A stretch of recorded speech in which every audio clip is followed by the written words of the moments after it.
Alrighty, how are we doing today, everybody? Crazy Dog back with another Indians live stream as we are on the road still, as we're in Canada.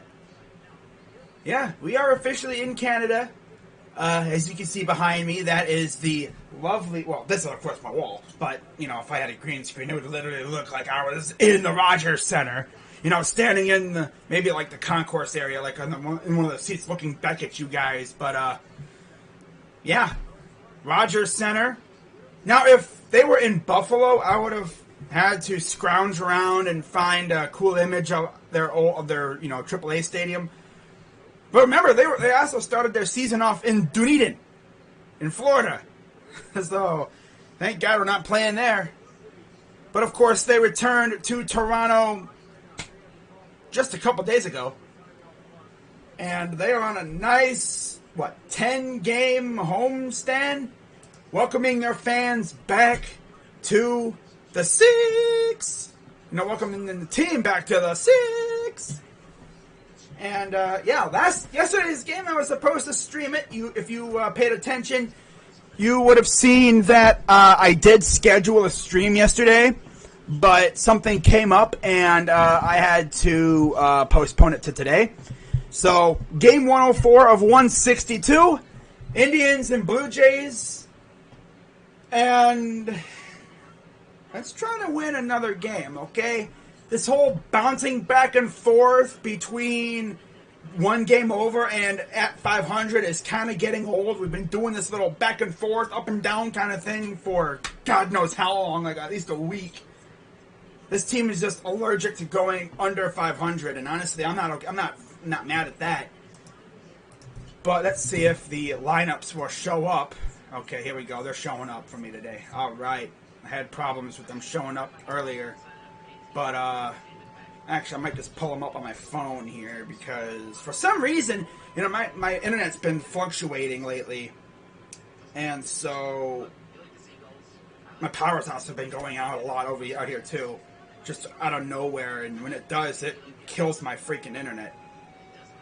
So I'm going to have to figure out how to get the lineups out to you. Oh, you know what I could do? I'm just going to do it the old-fashioned way for us. Because MLB.com is on Kako. And, of course, the Wi-Fi is slow as molasses. As usual, right? As usual around here. It's the way it always is. It's always slow as molasses. Alrighty, but as you can see, I got the Canadian flag over here. The Indians thing over here. Got the cool logos up top. Of course, Chief Wahoo. I gotta roll with the Chief. I love the Chief. People may hate it, but I love the Chief. The Chief is a legend, and it will never die. And I know the Blue Jays players love playing in Toronto because if it rains, we got a roof. Look at that. Because when they played in Buffalo, and if it rained, they actually had rain delays. Before these last 2 years, they didn't know what a rain delay was. Unless, you were visiting, at home. A rain delay in Toronto was not happening because the roof. Rogers Center, and of course, if you're wondering what that is in center field, because you see them windows up there and everything right by the scoreboard, right by the Jumbotron and everything, that's a hotel. Yeah, you can actually stay in that hotel and, watch a game. And you might even get, if you get lucky enough, a ball may land in your freaking hotel room. You could just be, sitting at the table, and all of a sudden you hear the crack of a bat, and you hear the crowd going nuts, and then next thing you know, you look out your window and dunk! Oh, I got hit in the head with a ball. Oh. Imagine that. You hear the clunk, and you hear, and you're like, what happened? And then all of a sudden, oh no, bunk, you get clunked in the, or windows closed, the ball busts through the window. It's like, well, damn. I think the windows are breakthrough. You have to. They willingly put, windows that could shatter in a baseball stadium. You're asking for trouble. You're literally asking, hey, can you break this window for me, please? But anyways, we are going to get the starting lineups and everything to you here in a minute. As leading off for the Cleveland Indians, it will be Miles Straw in center field. Batting second at shortstop, Ahmed Rosario. Batting third baseman, Jose Ramirez. Batting cleanup designated hitter, Franmil Reyes. Batting fifth, left fielder, Harold Ramirez. Batting sixth, first baseman, Bobby Bradley, who returned off of a bereavement list yesterday. Good to see him back. Batting seventh, right fielder, Oscar Mercado. Batting eighth, catcher, Roberto Perez. Batting ninth, second baseman, Ernie Clement. On the mound for the Indians is Zach Plesac. For the Toronto Blue Jays, leading off in center field, George Springer. Batting second, first baseman, Vladimir Guerrero Jr. Batting third, second baseman, Marcus Semien. Batting fourth, cleanup, shortstop, Bo Bichette. Batting fifth, right fielder, Teoscar Hernandez. Batting sixth, designated hitter, Corey Dickerson. Or as Rocha would say, Dick. Come on, Rocha. He willingly says that in his streams. And he acts like it's not sus. Wow. He reeks of sus, bro. Like, come on. Batting seventh, left fielder Lourdes Gurriel Jr. And yes, if you're wondering, he is related to Yuli Gurriel. Yuli Gurriel with the Astros. Batting eighth, you have... who's this now? I have no idea who this dude is, and of course, it's going to take forever to show up. Valera? Yeah, it's going to take forever to show up, of course. And then batting ninth is catcher Reese McGuire. And then on the mound for the Toronto Blue Jays is Hyun Jin Ryu. I love it how my phone just all of a sudden just wants to go super slow-mo today. Of course it does. I don't know. It's just stupid. But yeah, before we get underway, be sure to hit the like, comment, subscribe, everything like that. You know, we have fun out here. So, yeah, let's get ready here for some Indians baseball. Back for another stream. This is what, my fifth or sixth stream since basketball season ended. My team has only won one game since I've been streaming the Indians since basketball season ended. Yep. My return was soured by the loss to the A's. And yeah, it's been pretty bad. Is that Ryu? Yeah, got the cool looking mustache thing going on, you know, the chin thing going on. And there's DeMarlo Hale, the acting manager, or the interim manager, because Tito is not managing for the rest of the year because of health issues. He actually had hip replacement surgery yesterday. Well, a couple days ago. But now showing highlights from yesterday's game. Vladdy hit a tank off of Eli Morgan, but that's really all they really did. Those are the only ones they scored.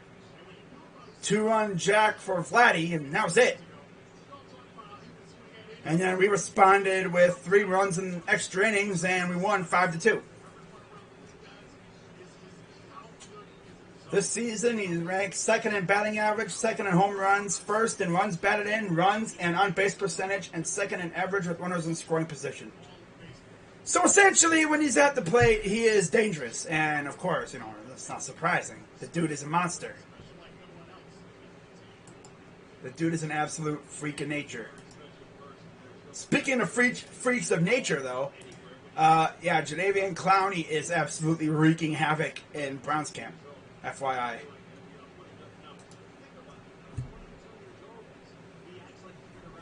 But yeah, I'm happy for all the Blue Jays fans, you know, in Toronto because, you know, past, 16 months or so, you had to watch your team, you know, from, you know, last year for a couple months, and then early part of this season, you had to watch your team, like, play in the States because they almost played in Toronto. But their stipulation was the players had to stay, like, in the stadium. They could not leave. And if they did, they could actually get into legal trouble. Like, wow. So it looks like the Blue Jays are rocking their baby blue unis today. There's Hyun Jin Ryu on the mound, the lefty, formerly of the LA Dodgers, of course. He was really good with them. 20 starts, 10-5 record, 3.26 ERA, 116 innings, 25 walks, 94 Ks, and a 243 average. May 28th, he went 5 innings, 2 runs given up, and he also earned a W.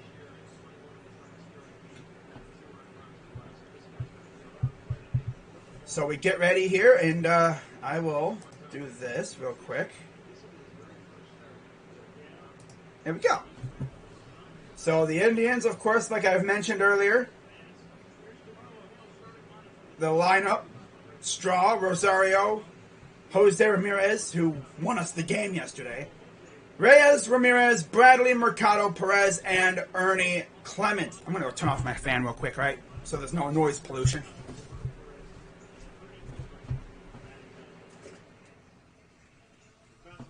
Alrighty, we are ready to go.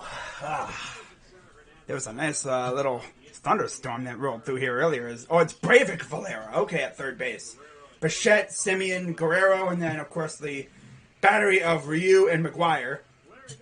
Larry Vanover is the umpire at home plate. David Rackley at first. Jeremy Riggs at second. And Dan Bellino is at third. And we are ready to go. Miles Straw steps in. Indians in their road blue unis like they've been wearing the past year, 2 years or so. It's been, I think, 2 years. All right, so he made a huge play for us yesterday, saving the game essentially in the bottom of the ninth. Made a damn good catch. And here's the first pitch. And he's going to hit that foul. And here we go. We're underway.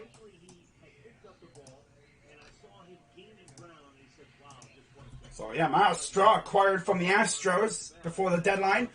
263 average, 3 home runs for on the season.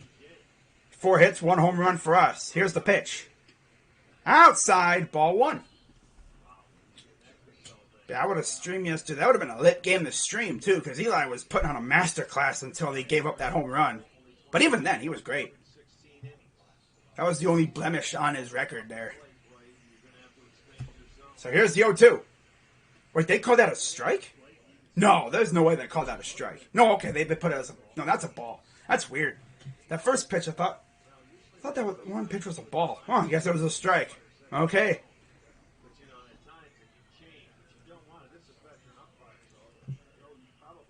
Here's the pitch. And he's going to pop him up. I'm going to actually make the outs and everything white and stuff so you guys can actually see them.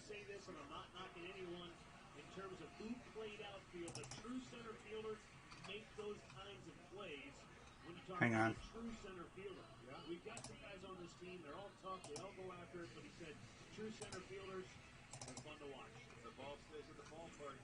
Pitch. Swung on and missed. Struck him out. Oh, they said he got a piece? Wow. Okay.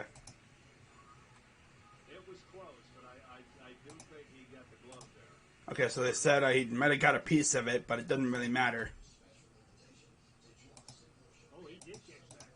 Wow. Barely caught that.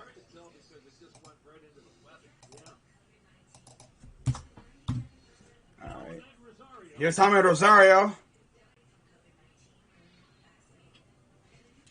Oh, okay, now they call that one a ball. Okay, same spot as the other one, but that was a ball. Okay, umpire. I see how it's going to be today. It's going to be less. It's going to be like that. I see. All right. That's cool. Here's the pitch. Swung on and missed. 1-1. There you go. Now you guys can actually see the outs. So the outs are going to be a little bit different color because of that roof in the in the picture. I want you guys to actually be able to see the outs. Here's the 1-1. Outside, way outside, ball 2. You swing at that, you should put your bat away and just leave. Just leave. Just get out of here. All right.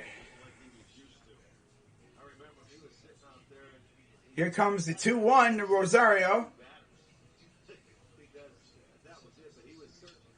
Fouls it off. Okay. Okay, am I good? Yes, I am. I am not muted. We're live. Feeling good. Tomorrow's training camp. I'll be going, hopefully, if the weather holds up. Be leaving early in the morning to get up there and watch my squad. Here's the 2-2. High ball 3. Full count for Ahmed Rosario, who has looked pretty good. So Phillip Rivers told the LA Times that he's not shutting the door on returning for a late season stint if a team needs him. Doing a little hero ball, possibly for his home team, his old team. Swung on and missed. That's strike. That's out number 2. Okay, so I guess we're going to get carved up by Mr. Ryu now.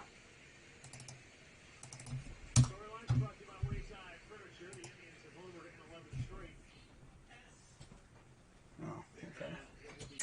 I wonder what my freaking animal was doing. We've hit a home run in 11 consecutive games, which is actually insane, considering how we've been playing in those games. But anyways, here's the pitch to Jose, who, again, won us the game yesterday with his 2-run blast to left field off the foul netting. They don't have foul poles, they have foul nets. It's kind of weird, but, I mean, that's cool. Here's the 1-0. And that is a high fly ball, deep left, carrying, and it's at the track, but Springer makes the catch. And that'll be a 1-2-3 inning. And we head to the bottom of the second. I mean, the bottom of the first. Scoreless. But I swear one of our announcers, Matt Underwood, he makes every fly ball sound like it's going out of the yard. It did look like it could have had a chance, but you saw Springer and it's like, yeah, he's going to catch that. I mean, last night, the announcer for the Blue Jays did something similar. You know, he did a swing and a drive, get up, Buck, get up, and it's caught. He did that kind of thing. Oh my God. It was kind of funny though. It was like, he got all hyped up, like, and a swing and a drive, you know, get up, Buck, get up, and it's caught. Like, damn. And then, of course, the camera angle didn't make it any better. Rivers said he's currently focused on coaching high school football. Doors still open.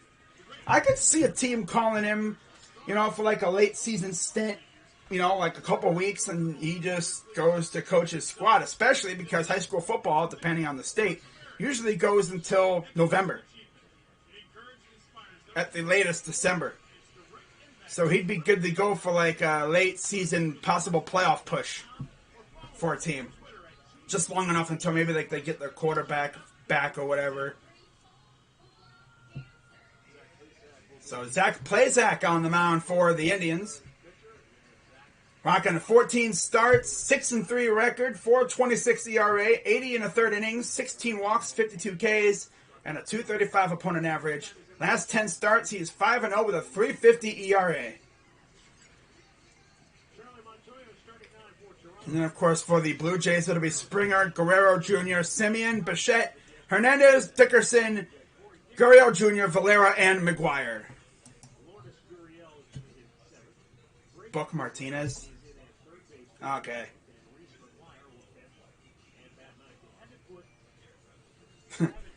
I mean, yeah, he kind of pulled a Blunderwood there. And, of course, off the bat, you'd think that's gone. I think it was Vlad, so of course anything that goes off the bat of Vlad is probably gone. But it just died at the wall. So here's the first pitch coming from Plesac. And there's a strike one, so it's pretty clear this umpire has a widened strike zone.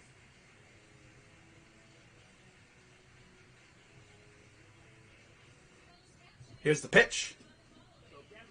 Low, ball one, so 1-1 count for Mr. Springer, former Astro. Signed in free agency with the Blue Jays. Remember, I think the Blue Jays actually had Brantley, too, for like 5 minutes. Okay, we have some camera malfunctions, looks like. Nice. He has a funny home run call. That's a pretty cool home run call. I've heard it before. Yeah, he gets really hyped, though. Here's the pitch. 3-1. Yeah, it's like, get up, oh, get up, and God. Yeah, you can get pretty hyped. So here's the 3-1 coming to Springer. Here's the pitch. Ooh. Pinpointed that one on the corner. Full count.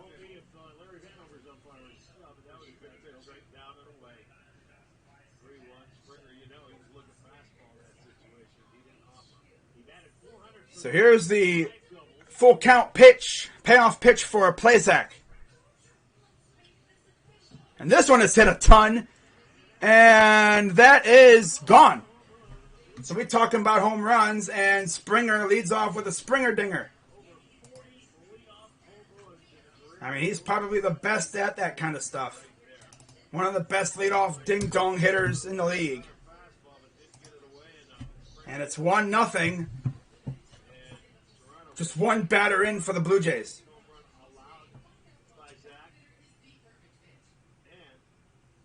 The heck? Is that like a blazer or something? Okay, that's interesting. Wow.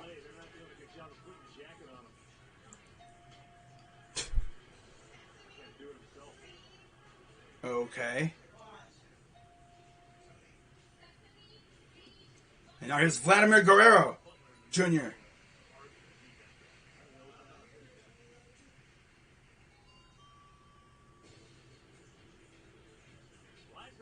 Here's Vlad. 1-0 pitch. Low 2-0. Okay, so nice. And then, of course, my internet is slower than molasses. That's lovely. Wow. Okay. Here's the pitch. Swing and a miss. That was a healthy hack. He was trying to put that one again in the seats.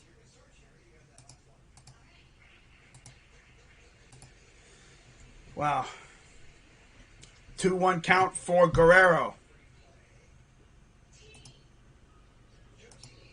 Here's the pitch. Swing and a miss again.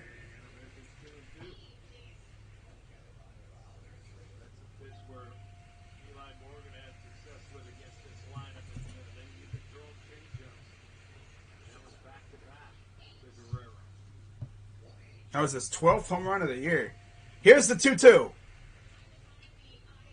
Liner, slow to Rosario, and there's out number 1. Okay, let's go here and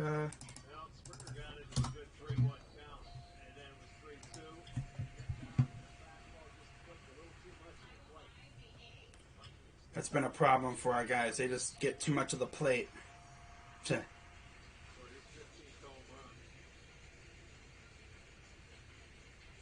Couldn't even get one batter in before giving up a home run. Wow. Okay. Here's the first pitch to Simeon. So yeah, you look at the Blue Jays lineup. Like, first half of their lineup is all very dangerous when it comes to home runs. Especially when you get the first 3 guys. So, nice pitch, strike. So it's a 1-1 count. All right.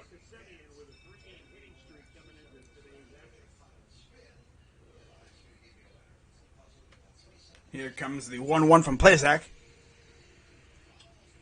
That's going to go foul down the right side. Everyone in the lower, looks like, was that mezzanine level behind home plate, they all have masks on. They're all masked up. Pretty clear. It's you can come to our games, just got to wear a mask. As here's the 1-2. Outside. That's way too far to even get a, call from the umpire. Because we all know this umpire's strike zone is a little bit wider than usual, but not that wide.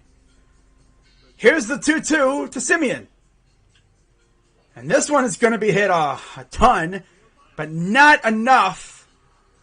It had more height than anything. And Straw camps underneath it for out number 2. Got some good word on that one. So 2 down here in the bottom of the first. 1-0 Blue Jays thanks to George Springer. A leadoff Springer dinger. What's up, Brett? How you doing, man? Good to see you again. Very common sight in these streams, of course. He'll come in, say hey, and then leave. That's fine. You don't have to stay the entire time. And so, first pitch ball coming to Bo Bichette.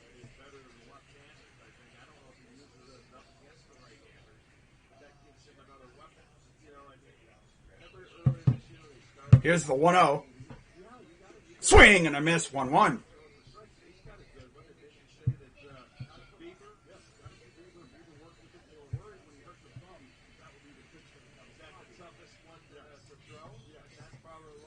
Here comes the 1-1 to Bo.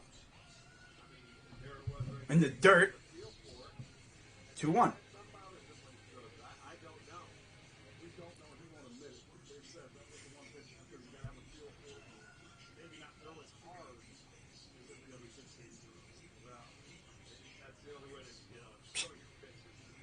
Wow.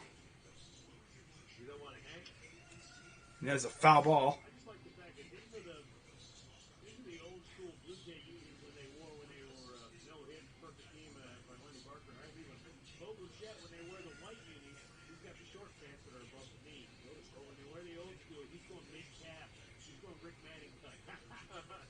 All right, here we go. 2-2 count. Here's the pitch. Ball 3. I'm wearing Jose Ramirez. And then underneath, if you're running with a good underneath my jersey here, hang on. I got Wild Thing. You see his face. Here's the payoff pitch.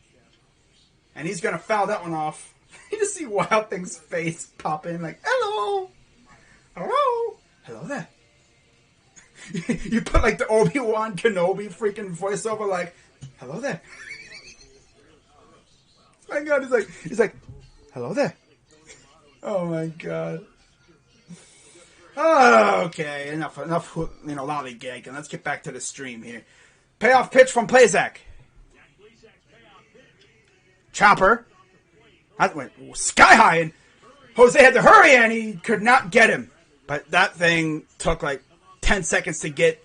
It took one hell of a bounce. It's not even on Jose. Like that thing went boing. Took it to the trampoline and went boing, and then it's like, okay, you can come down anytime now. Thing went like 10 feet. Like no, not even that. Maybe more. That was way up in the air. And hey, nice pick by Bradley to keep it from going past into the dugout. That thing spent all day in the air. That was one heck of a bounce, though. I will say that, man. Sheesh. So, Bo gets on base, talking to Bobby. And now here is Teoscar Hernandez, who was an all-star thanks to Jose Ramirez. Did a little Twitter campaign where he's like, I'll follow you if you vote for Teoscar and then prove it to me. Show me a poll. I'll follow you on Twitter. Yeah. 288 average, 16 dingers, 63 RBIs for Teoscar Hernandez. Throw the first. You got to watch out with Plesac because he'll pick you off.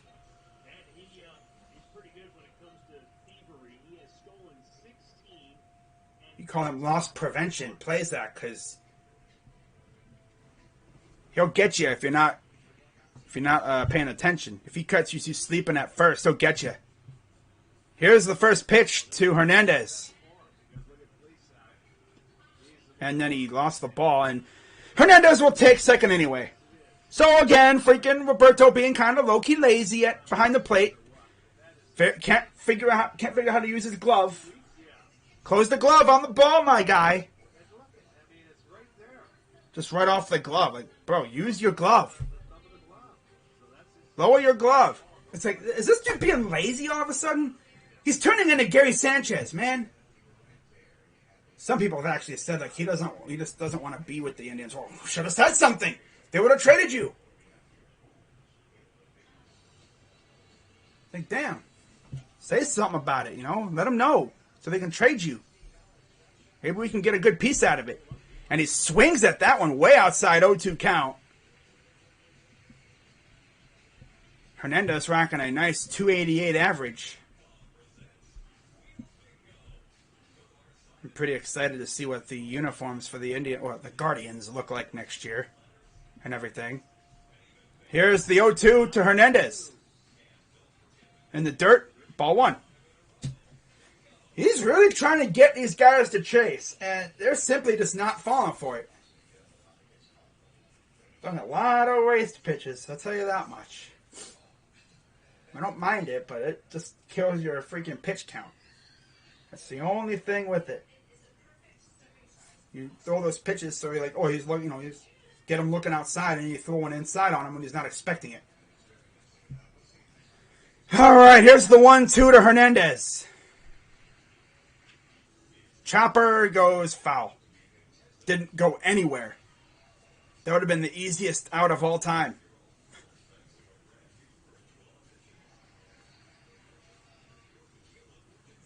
But if you're wondering how it became 1-0, George Springer, leadoff Springer dinger.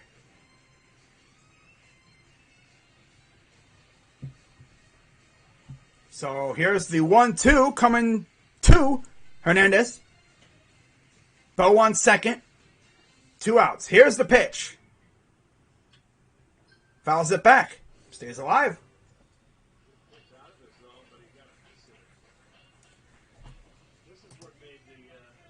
But yeah, if any of you guys have been paying attention to Twitter lately in terms of basketball news, there's a lot of it. Oh, so now Rosarena hit a leadoff dinger. Wow. That's crazy. Here's the 1-2. Coming from Plesac. In the dirt, 2-2. He's going to have like 40 pitches before he even gets out of this inning. He'll be lucky to go 4 innings. A lot of waste pitches, man. Come on, get out of the damn inning, Zach. It's one of those outings. Dude can't get out of the first inning.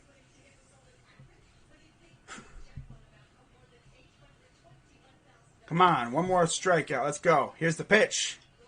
Fouls it back. 12 balls, 18 strikes, 30 pitches here in the first.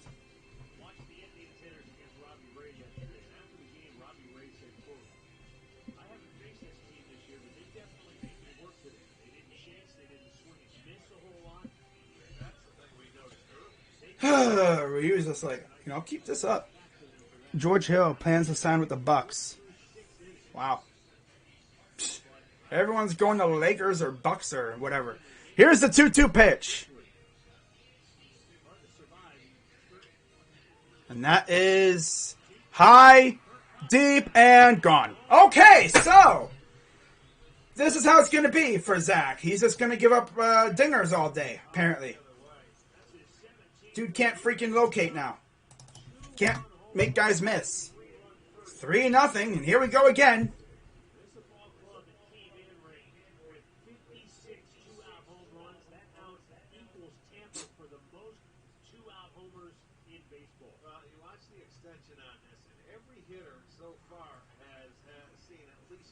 Ay, Hernandez.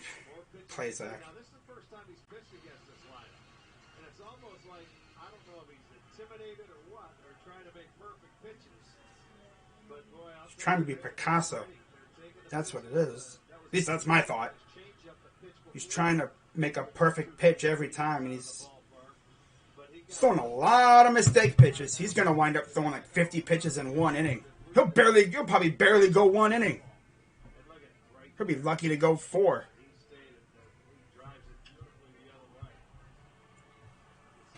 Wow.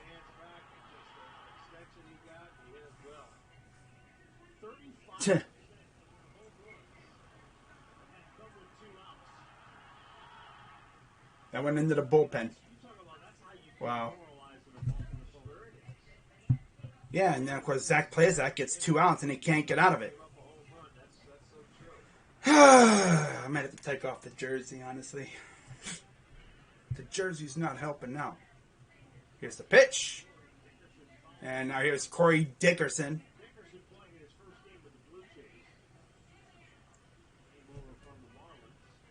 Activated from the DL, from the injured list today. So this is his first game with the Blue Jays. He was acquired from the Marlins a while back. Here's the pitch. High ball 1. He's throwing a crazy amount of pitches. He'll be lucky to go 4. The way this is going, he'll be lucky to go 4 at all. Maybe 3 if he's lucky. But what a way to follow. Oh, okay, there we go. Just a little flip, and that'll retire the side. Good job. Nice little grounder right into the first baseman's glove, and we get out of that, giving up 3 runs via the long ball. Yay. Now, can we respond? I hope so. But as we learned with the last game I streamed, anything's possible with this team, you know? I mean, they freaking came back and, yeah, they score freaking 9 unanswered runs against the White Sox. But as I always think, like, when they do that, they don't do it for, like, another 2 or 3 weeks. That's like a, you know, catch lightning in a bottle, that kind of thing. They empty the clip on a team, and then it's like they don't score like that for a long time. It's like they use up all their freaking run stamina. It's like, don't go overkill now, guys. Like, you don't have to freaking blow the crap out of them. Hunter Renfroe. Sheesh.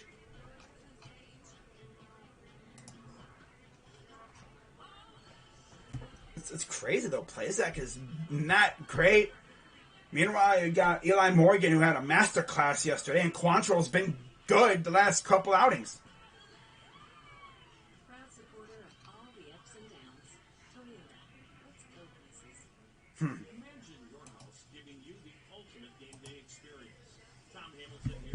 Okay, so yeah, MLB Network, MLB.com is running slower than molasses today because my whenever my power goes out, which it's gone out quite a lot over here, you know, I'm in the middle of the woods, so of course, you know, trees falling down and the internet is slower than molasses at times, and it's just fun times.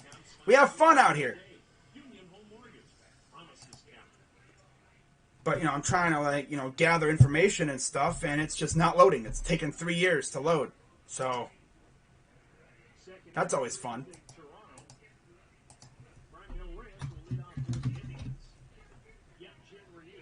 So here's Ryu against Reyes. First pitch, strike 1. Now watch, we're going to go 1, 2, 3.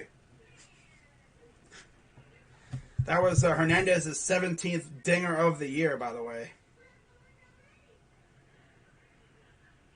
Here's the pitch, strike 2. Yeah, guys, let's just keep going 1, 2, 3, 1, 2, 3, 1, 2, 3, and see what happens. This team, man, I tell you. Oh, I'm surprised he actually did not completely embarrass him there. All right, top of the second. Let's see if we can respond with some runs.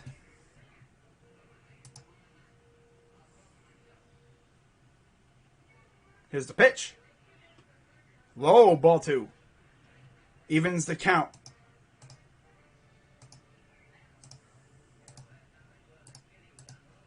All right. Here's the 2-2 pitch coming to Reyes.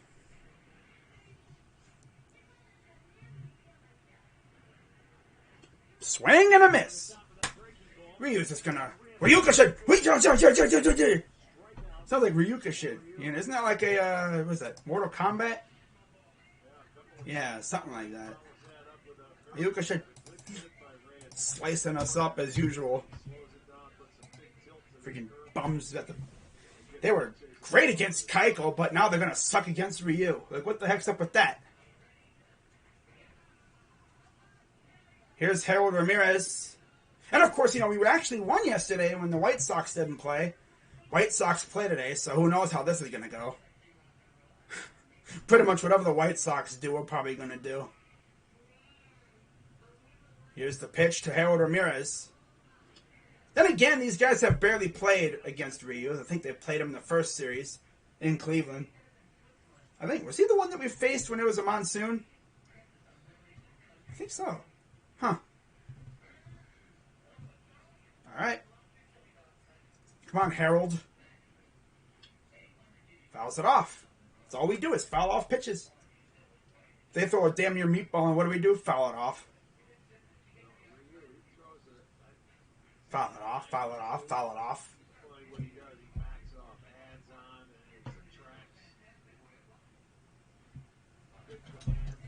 It's like, peekaboo! Peekaboo! Wait, where's it? There it is. There's his face. Chopper right back to the pitcher. Wow. Yep, here we go, guys. Another 1, 2, 3 inning. Yay. Let's just, after we give up 3 runs, we go 1, 2, 3. Okay, yeah, this team is trash. They look good against the freaking White Sox. And offense, like I said, emptied the clip in that one game against the White Sox, and now they're going to be dead pretty much the rest of, for the next week or so. Although they did score 5 runs yesterday, mainly on that one hit from Jose.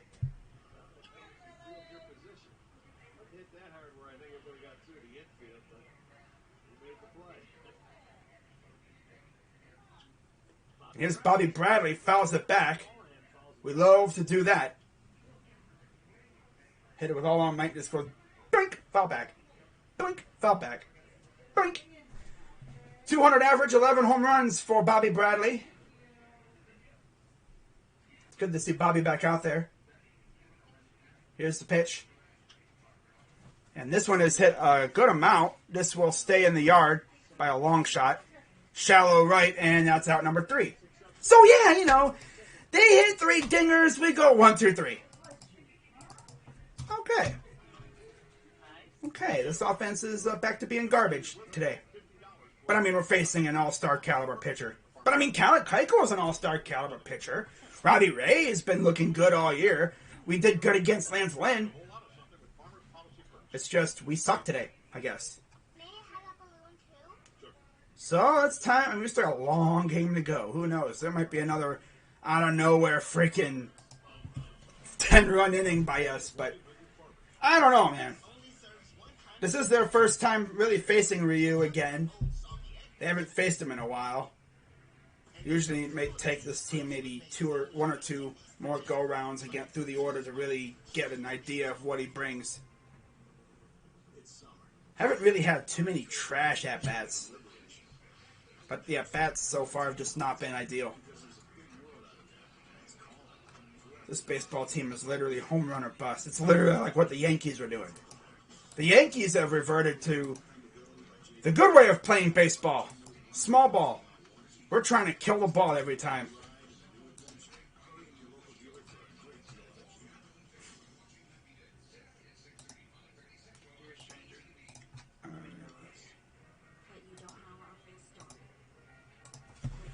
Alright.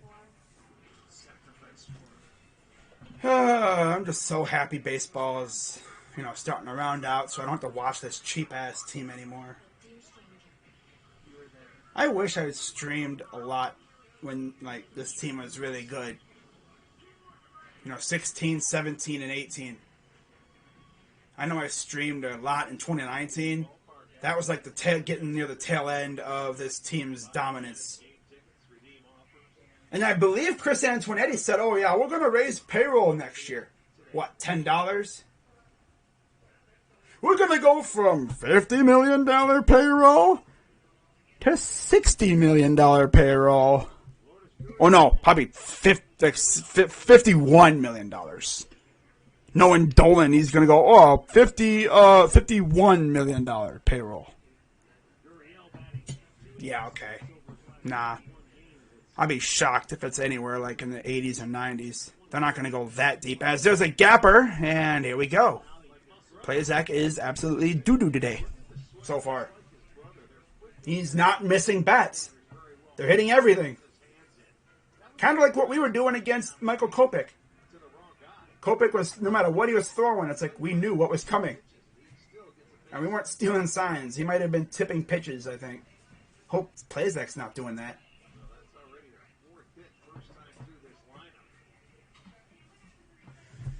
Okay, so one on, nobody out.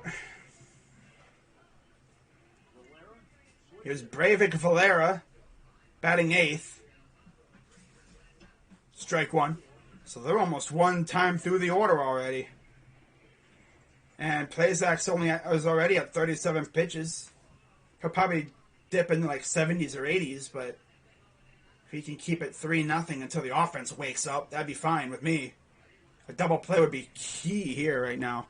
Here's the 0-1. Thing is, though, yeah, you may be able to get him to hit into a double play, but could our infield actually convert it? You'd be like, oh, ground ball, easy double play. Easier said than done with our infield these days. With Lindor, it was easy.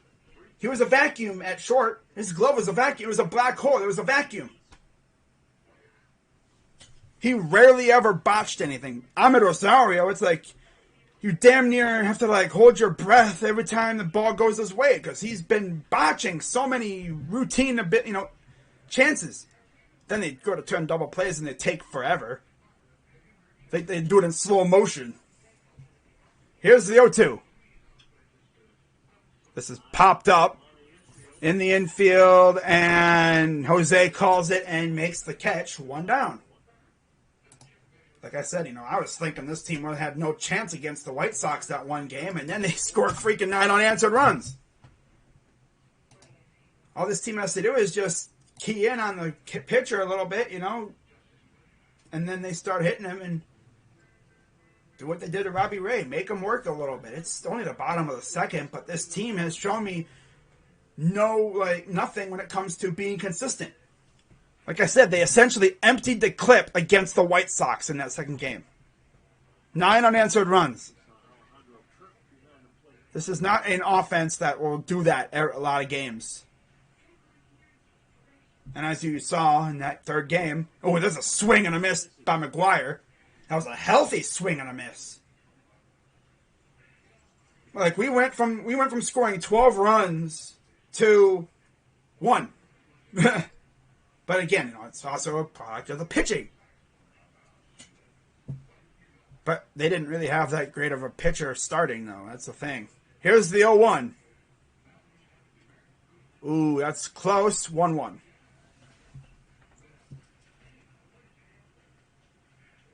It's funny, we beat up on Dallas Keuchel and stuff, but we couldn't really do much against Reynaldo Lopez and Jimmy Lambert. Although we were beating up on Jimmy Lambert, it's Reynaldo Lopez who we couldn't get after. Which is kind of weird because we were destroying him in years past. When our lineup was better, of course. Here's the 1-1. Ball 2.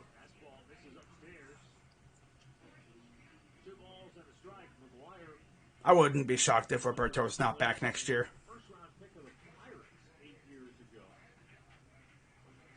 But of course, this was the scene of the 2016 ALCS victory for the Indians. Who could forget Santana famously fielding the ball in the right field, first base foul territory, and then falling back in celebration, and then getting dogpiled on. That was fun.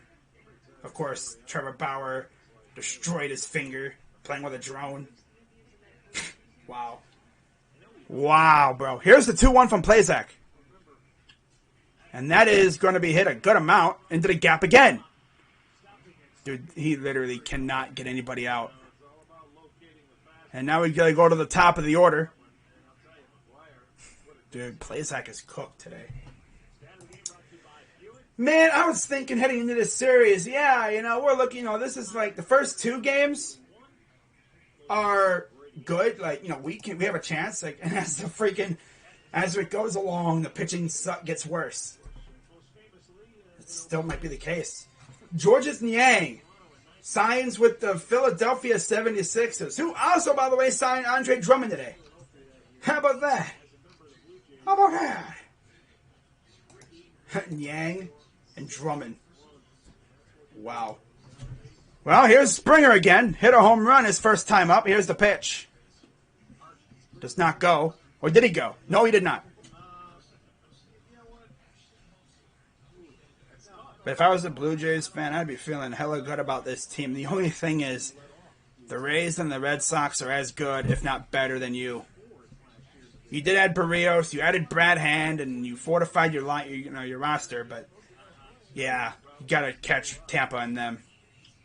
Grounder should be a routine double play. Throw to first, got him, and that will retire the side. So danger averted for right now, anyway. And get out of the inning. I was actually surprised they were able to turn that. I mean, they've been so bad at turning double plays lately. It's just the fact that. So we head to the top of the third, down 3-0. But of course, as we've seen, this offense all it takes is a spark, and boom, the offense explodes. But can we get the spark? And who's going to give us that spark?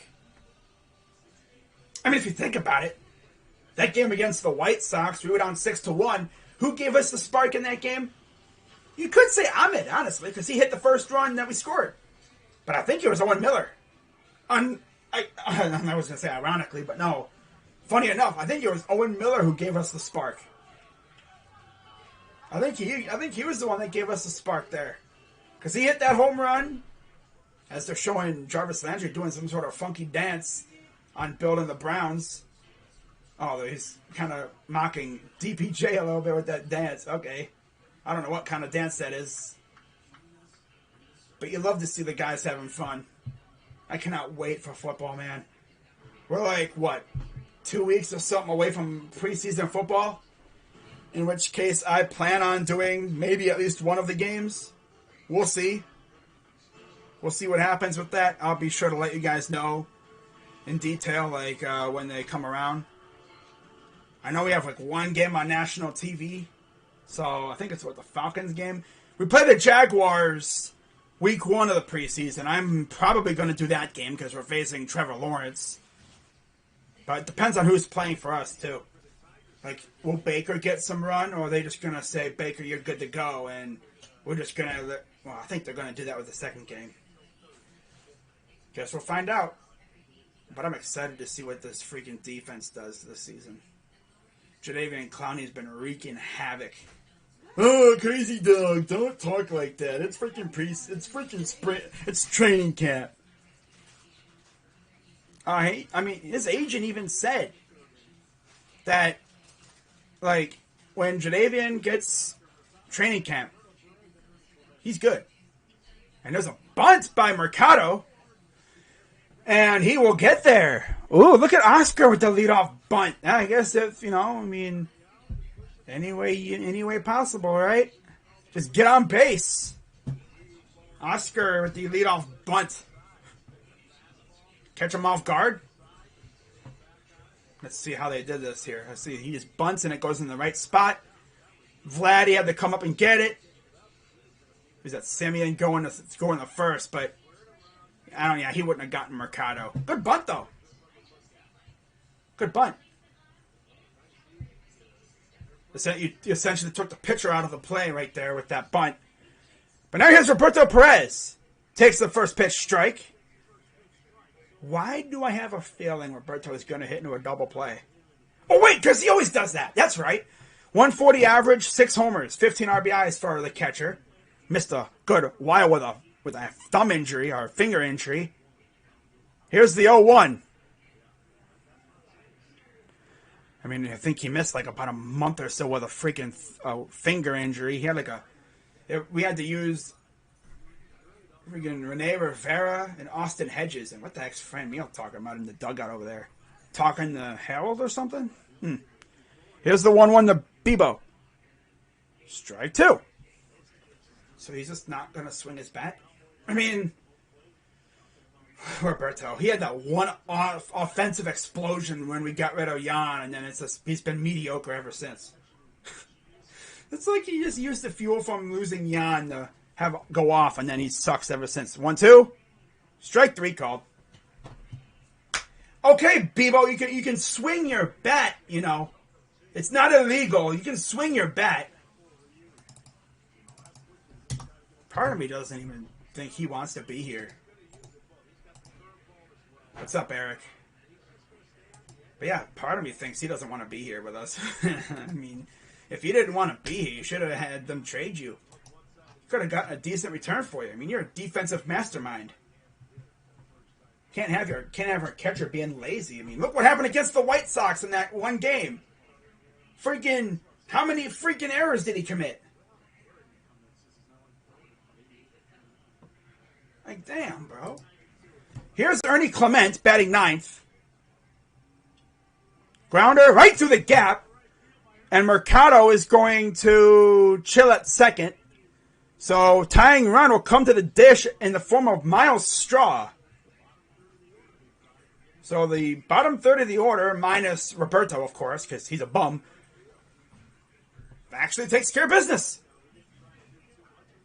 Now let's score some runs here, fellas. Okay, fellas, let's score some runs, huh? Okay, let's score some runs. Expectation, we'll score at least 1 or 2 runs. Reality, double play. Now, I don't know about Miles Straw and his double play thing. You know, how many he probably hits into probably quite a few.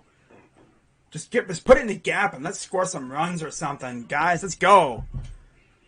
Here's the pitch from Ryu. High, ball 1. Then, of course, you have Ahmed Rosario and then the always dangerous Jose Ramirez. Man, the Indians have been known to tease me, though.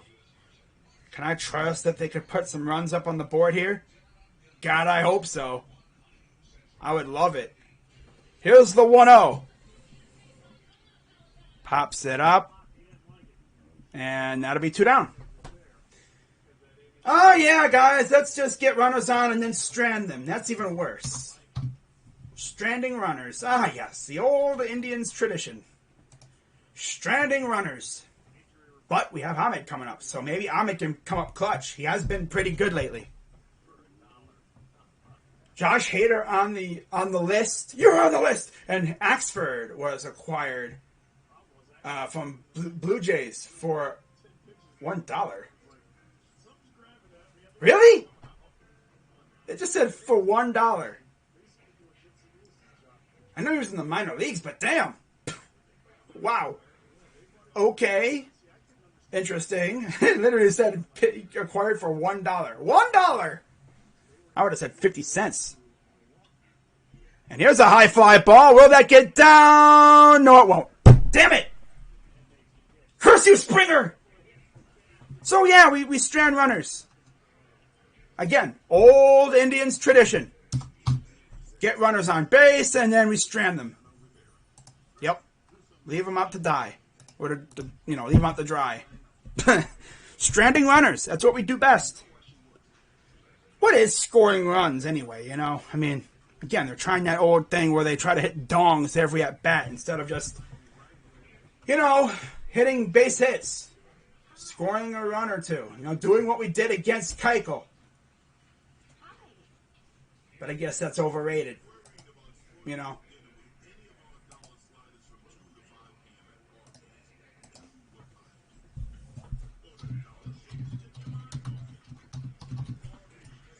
At least they weren't on second and third. That's usually what we do. They tease us with runners on second and third. But, of course, fly balls, but they didn't go anywhere.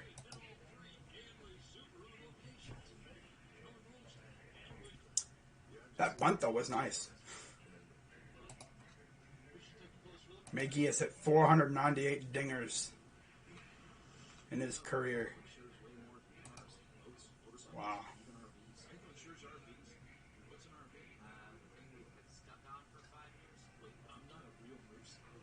Wow. Oh, man.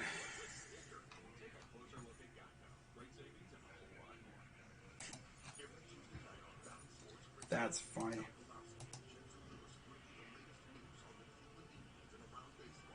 But yeah, 3-0 Blue Jays.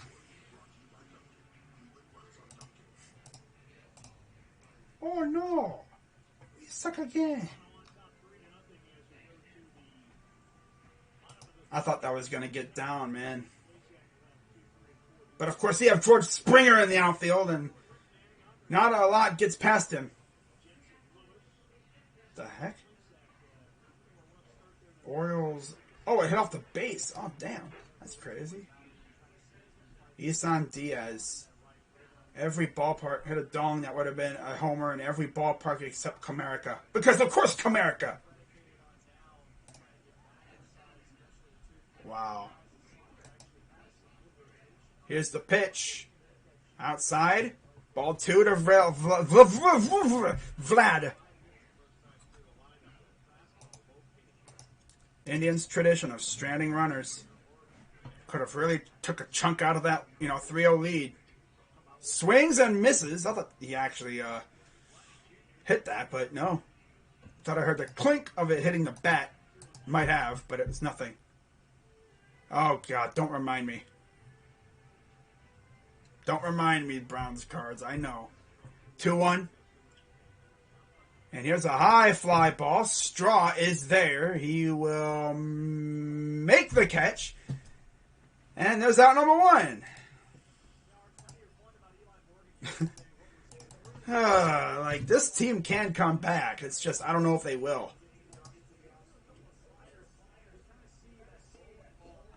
But yeah, he is starting tomorrow.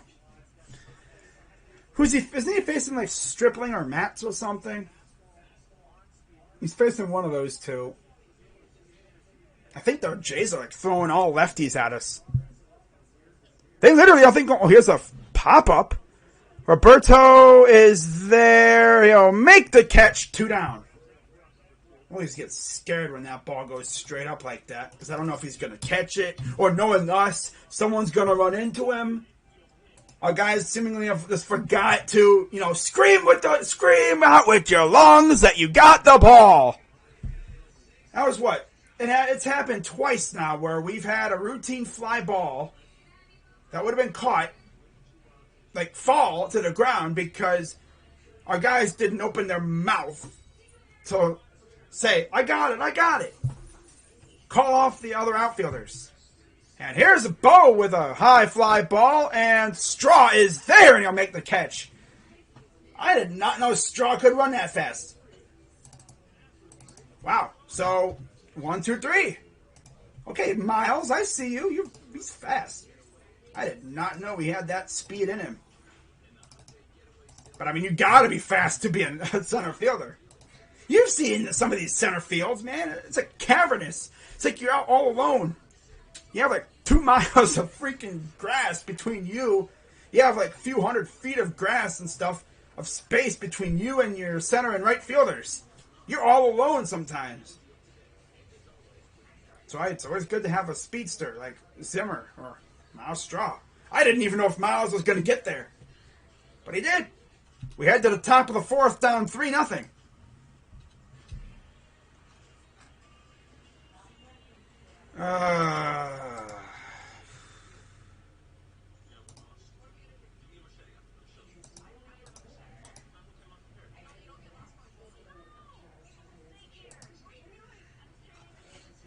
But you know what else I can't wait for?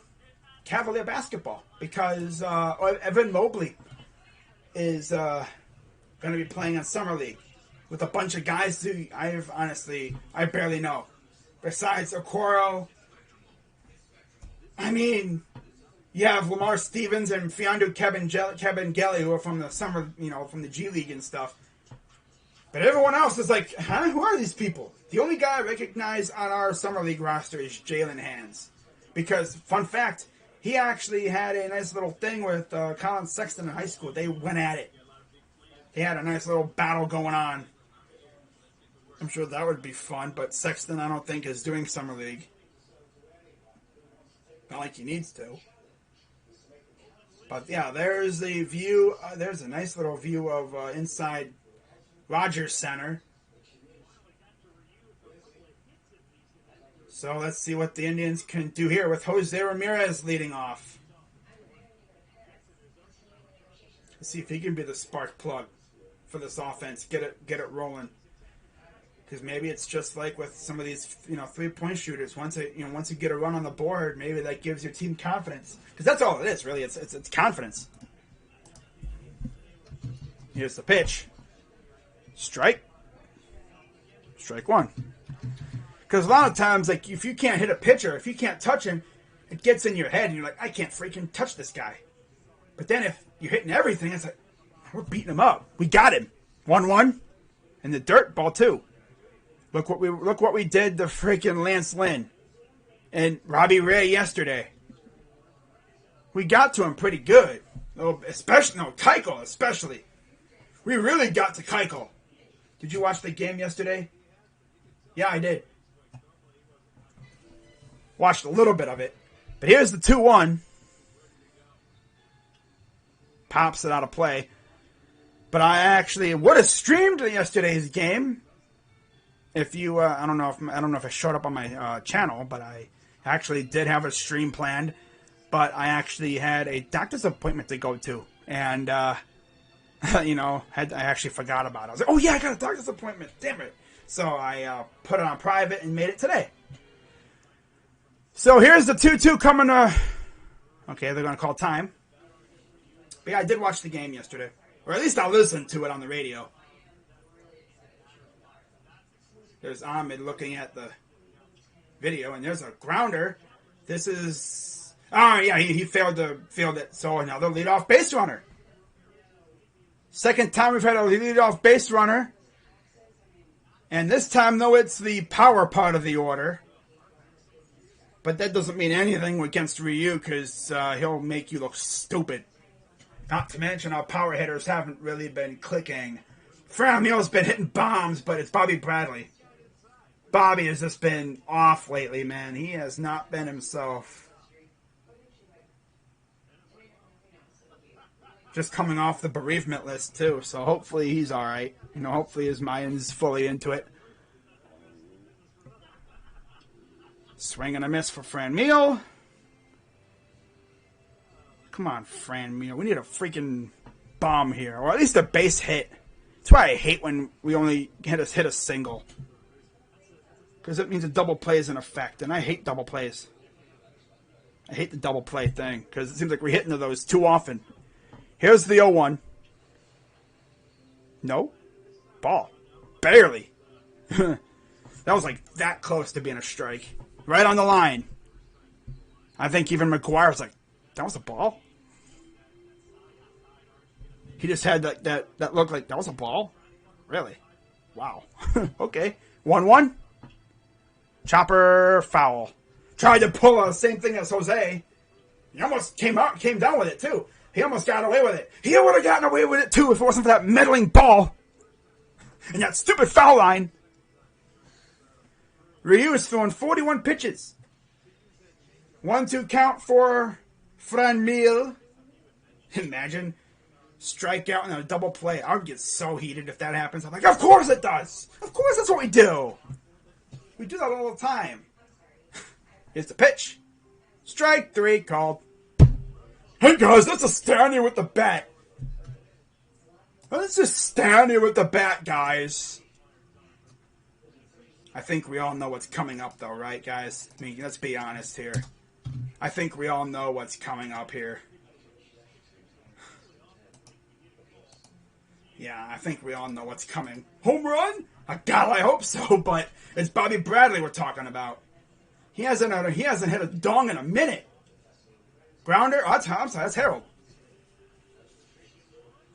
Oh, he threw the ball way over the head of everybody, and, Harold gets on base, so I forgot that's actually Harold, not Bobby. But that would have been a double play, though. So now Bobby Bradley comes up.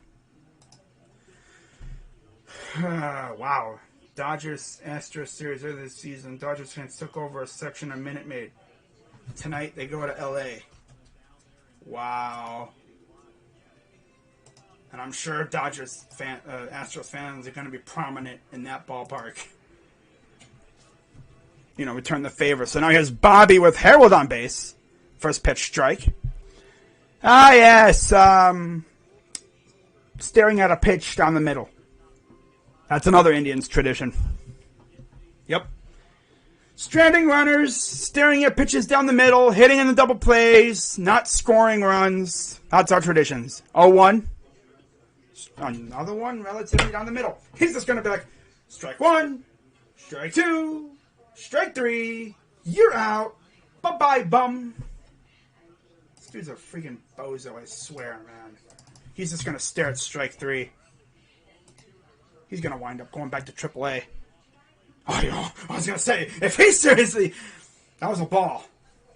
If he would have swung at that pitch, I would have been freaking... Pack your bags. Go back to AAA, and at least for a little while. Till you get your swagger back. But let's be honest, I don't think he'll be going back to AAA. Here's the 1-2. There it is. That's going to be a gapper. Could have used that last time. As Harold will go to third, he's going to come home. Oh, he'll be out. Oh, no, he slipped behind Reese McGuire. He slipped behind him. That's hilarious. He's like, hello. Reese was too much next to the plate. His back was to the base. And Ramirez just went, whee, slipped right behind him. That's one way to do it. So good job, Bobby. Good job, Bobby. You actually made me proud. Good job. You made me happy. I was like, oh, this guy's cooked. He's cooked. Oh, he's definitely cooked. And then he slipped behind him. I was like, oh. Watch it. I saw that ball. Oh, the ball. He didn't even have the ball. Well, that explains it. He didn't even have the ball. I didn't even notice the ball went behind him. It went past. Okay. Here's Mercado. First pitch. Choking strike. Good job, Bobby.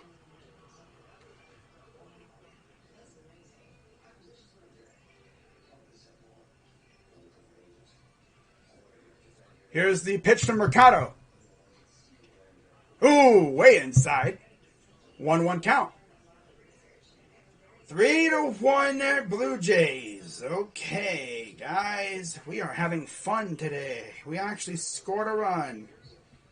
Score some more. Come on, Oscar. He's been pretty good against lefties. Right back to the pitcher. And he got him. Oscar slides in the first. He slid in the first base. Like, okay. At least we scored a run. And now they're going to look at it, I guess. No. Okay. Well, at least we scored a run, so we didn't completely lose that inning, you know. Slowly but surely, we're going to chop into their lead, right? I'm hoping. Unless we give up response runs, which is another Indians tradition.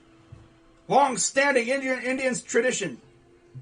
Giving up response runs is a big one. Stranding runners, hitting into double plays, being trash. Oh, the being trash on defense is a new one. Usually, historically, we've been a very defensively sound team, especially recently. We've had some really good infielders for the last 10 plus years. I mean, God, we had a freaking infield of Santana, Kipnis, Lindor, Ramirez for damn near a decade almost. At least 5 or so years. And then Kipnis just lost favor with us, and we traded Lindor, and Santana left in free agency, which kind of sucks. But it's funny though. Chris Antonetti told the people, I guess, that, oh, yeah, we're going to raise payroll. We're going to add to the payroll next year.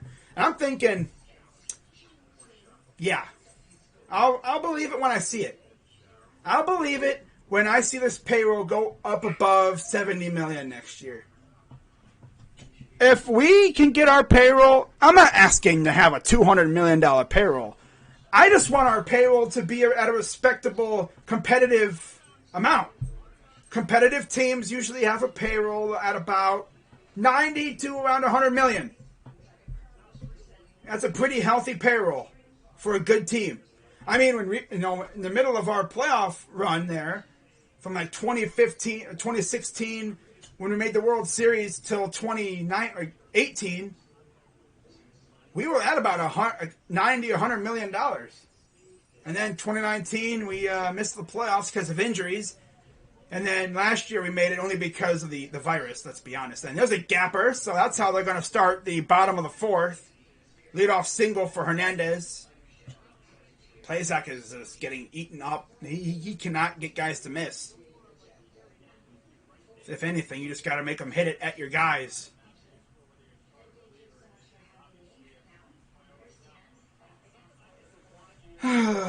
This offense.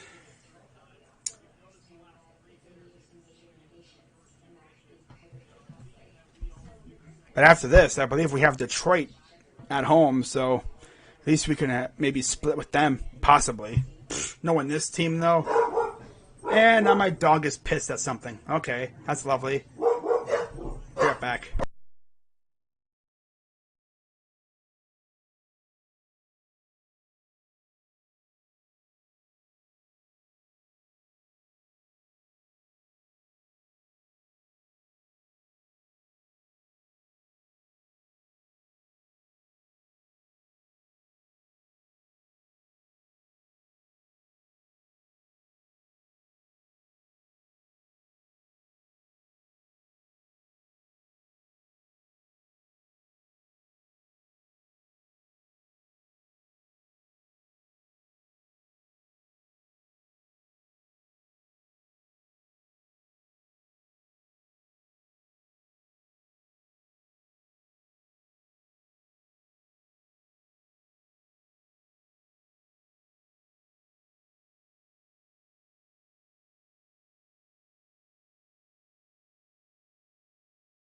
All right, we're back. Sorry about that, guys. And now we got one out. Nice. Oh, little chopper. It seems like, damn it. You can read those lips. Yes. Read those lips. Now let's get a double play and let's get back on offense and let's try to add some more runs, huh? Here's Lourdes Gurriel Jr. Yeah. Plesac sets. Here's the pitch. Ball one.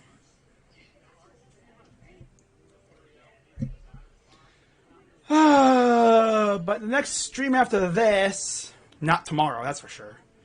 I don't even know if I'll be home for the game tomorrow. I'm going to Browns camp, so that'll be fun. Here's the pitch. High fly ball. That's going to go fair. It's going to score a run, maybe. No. I got to shut this damn dog up.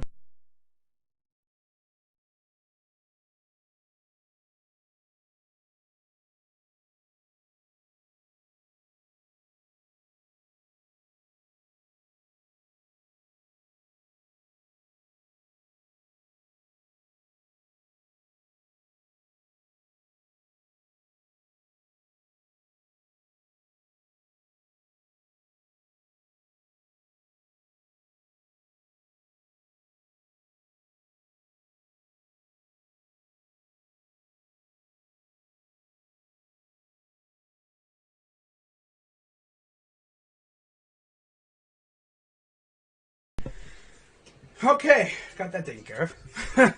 Dog won't shut up, apparently. Here's the pitch to Valera, and that's a foul ball. So they got two on. Second and third. This is going to hurt. Oh, yeah, let's just give up response runs right after we score. Like I said, that's an Indians tradition, unlike any other. It's probably the most prevalent one. That next to stranding runners. That's the most prevalent one right there. Stranding runners on our side, and then they score right after that. So 0-1. Outside, ball one. Pitching has been a big question mark for us this year.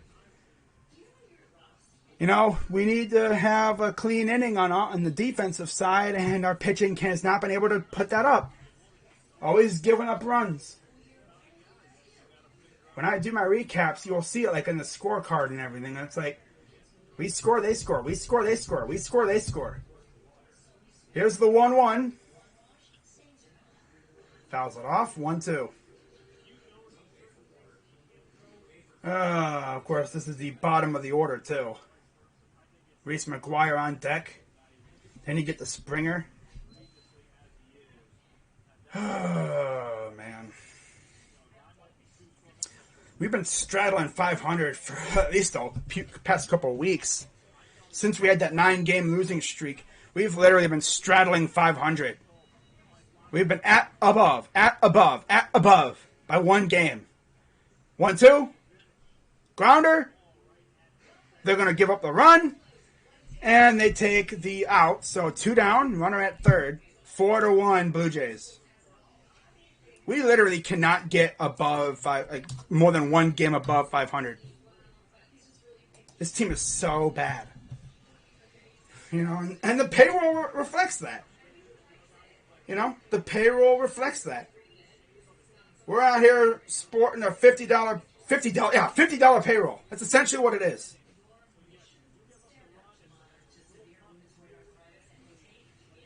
You know, and it sucks. Like, we're a competitive team.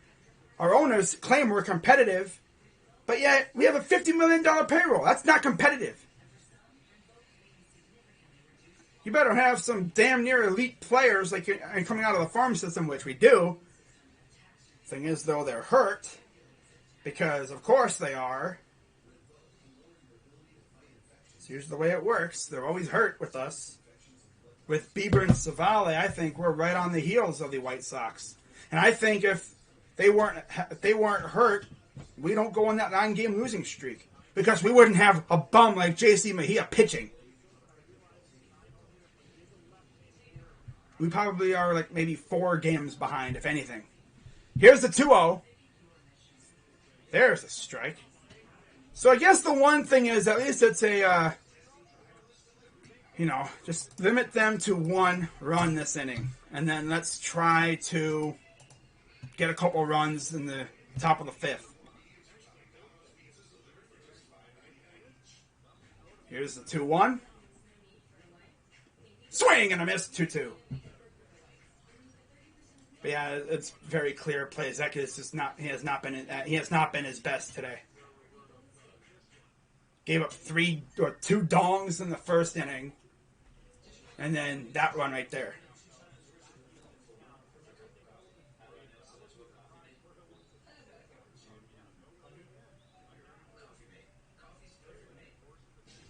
Here's the 2-2 pitch.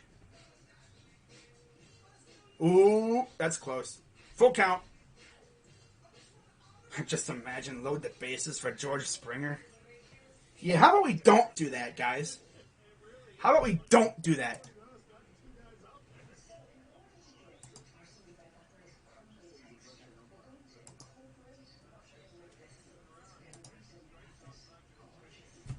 Here's the payoff pitch.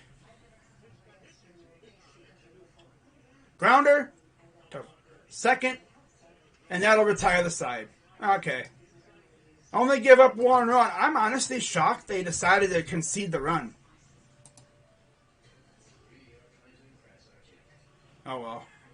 We go to the top of the 5th, down 4-1. Running out of innings, guys. We're going to need that magic that we had against the White Sox, you know? It could happen. Just got to string together some hits and we'll be right back in this game. But speaking of right back, I will be right back in a minute.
Alrighty. Alright, I'm back.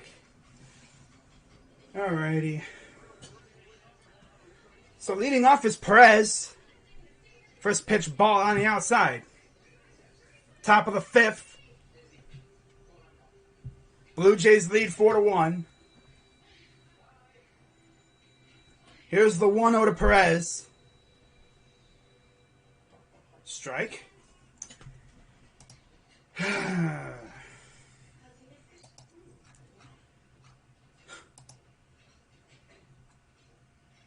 Wow.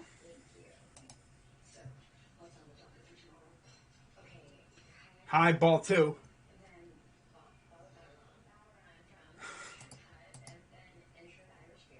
Wow. Soler versus Lester. Wow.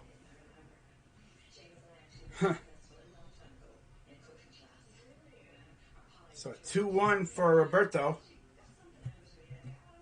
Make sure I'm good. Okay, here's the pitch. Swings. What the hell are you swinging at, bro? Like, are you even trying, man? Roberto, are you even trying? Like, damn, dude. Here's the pitch. There you go. But it's going to be right at the glove of the left fielder, Hernandez, and that's out number 1. Man, this team just...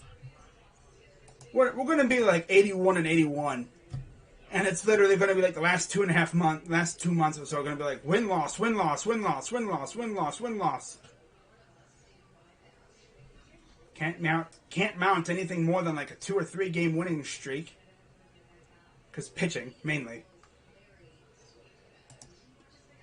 And here's Ernie Clement. Got on base last time up. Actually had us looking good, and then, besides Bebo being a bozo, looking good, and then Straw couldn't finish it off. Here's the 0-1 to Clement. And he's going to hit one to Springer. Out number 2. Okay. Just hitting it right at people. That's lovely. You got a damn fly flying around here, pissing me off. Love when insects get in this house because it gives me a chance to use my weapon. Yeah, I get to smack the crap out of them. I killed a fly singing "Oh Canada" today. I was just singing "Oh Canada" for lols, and I was like, "Oh Canada!" And I smacked the crap out of it. It was awesome. Made me feel good. Ooh. So here's Miles Straw with, that was a slow pitch, 70 miles per hour. 0-1 count. I don't think we're going to see Brad Hand today, though. If we do, we have a chance. Here's the 0-1. Low, ball 1. The ultimate tease for this team would be to have tying run at the plate, second and third, let's say 1 out, and nothing happens. We've done that so many times this year.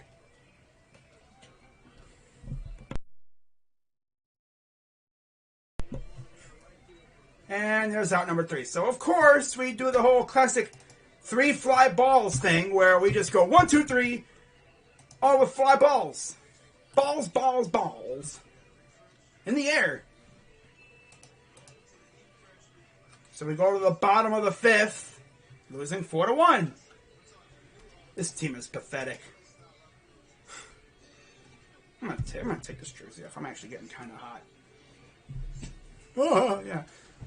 Alright, I'll be right back, guys.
There we go. If you hear a buzzing sound, it's my fan. It's very muggy in here.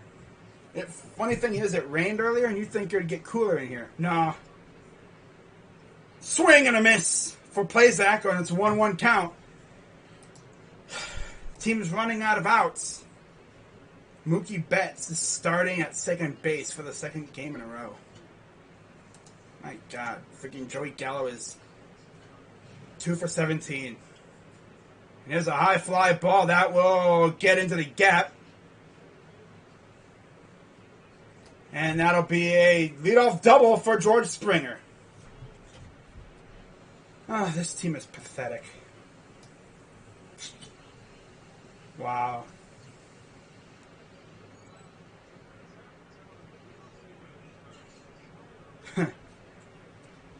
Oh, man. I love, like, looking at this group chat I'm in, and everyone's just, like, slandering our freaking announcers. And now to make things even better, I hear thunder. Thunder! Yay, more storms. Maybe it'll knock out my freaking TV so I don't have to watch this crap. But Plesac is cooked right now, man. He's not good right now. Grounder? He went back to second. Thought maybe he could get Springer, but no. Springer was alert and went back to second. So 1 down. That was lucky. That was the absolute definition of luck. Remember, like, what the Blue Jays lineup looked like a couple years ago when they were bad? Like, right after they, like, let Donaldson and all them go. Donaldson and Edwin Bautista, who's, by the way, still playing. He's with the Olympic team right now, the Dominican Republic. Grounder, that's going to get through. That's going to score a run, I think. Nope. He's going to stay at third. Okay. I thought he was going to score. So, runners at first and third. And Plesac sucks. Nice. Play suck. Call him play suck. Because he does. This team sucks, man. This is the definition of mediocrity. Oi, oi, oi. Pitching has just been... It's funny. Usually pitching has been the one that's carrying us. Now pitching is letting us down.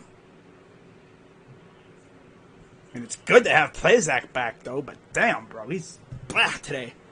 I mean, every good pitcher's going to have these kind of games. But damn. Huh. Here's the pitch. To Bichette. Ball 1. Like, when we were, like, really damn good, I didn't really care. It's like, okay, cool, we still got a nice lead. It's whatever. But now it's like, yeah, we've already lost the division. At this rate, I'm just going to be along for the ride. Whatever happens, happens. This is not a playoff team. We didn't act like it at the deadline. Swing and a miss, 1-1. And it's really because of Savali and Bieber getting hurt. If they're not hurt, we're probably in the division race. In fact, we're probably right on the heels of the White Sox, if you ask me.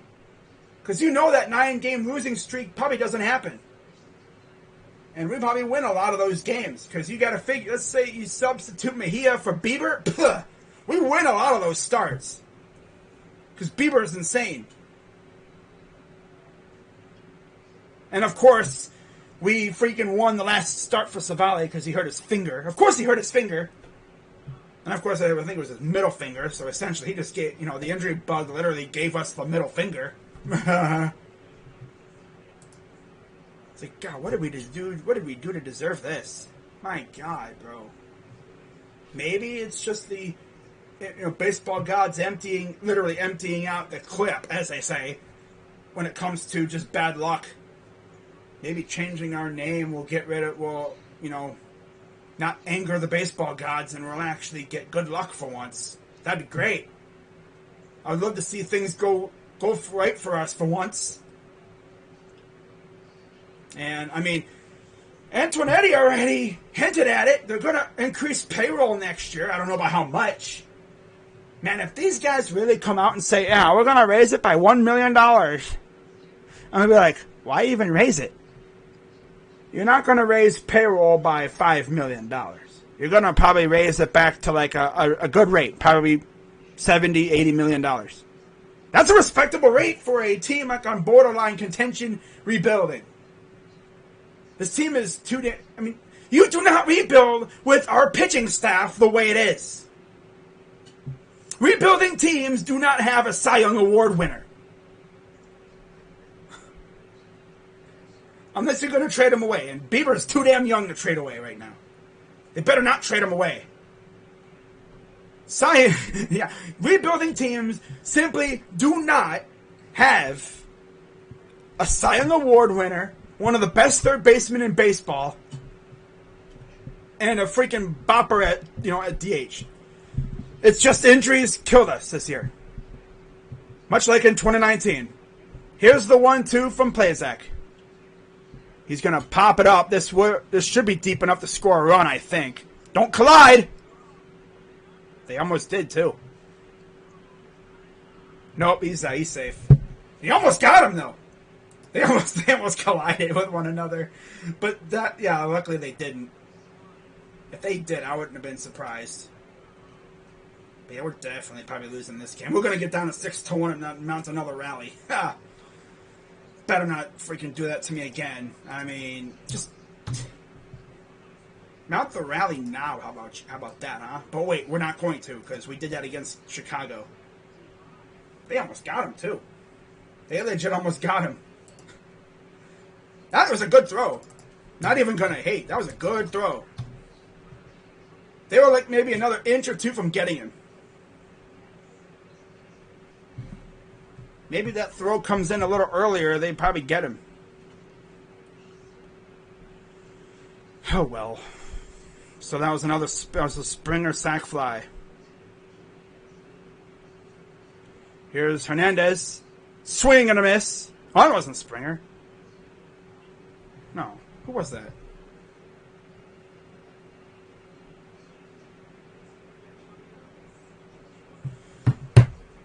Wow.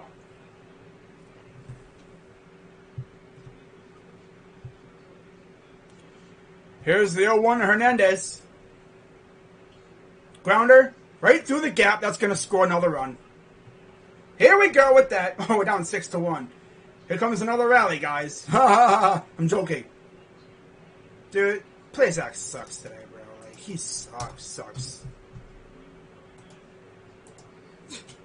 That's funny, though. The one game we won while I'm streaming them, we had to come back from down 6-1. And then we had to freaking hold off 2 separate rallies. Look at Plesac. Man, you suck. Plesac sucks today. Absolutely booty juice. Absolute trash. Plays suck. Oh, here comes Carl Willis. Like, why is it always Carl Willis who comes out? Like, why don't you just pull him? Why waste the time?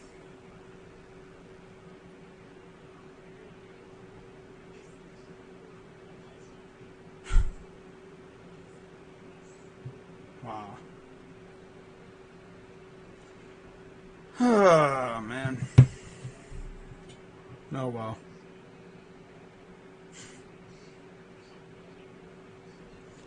What you gonna do?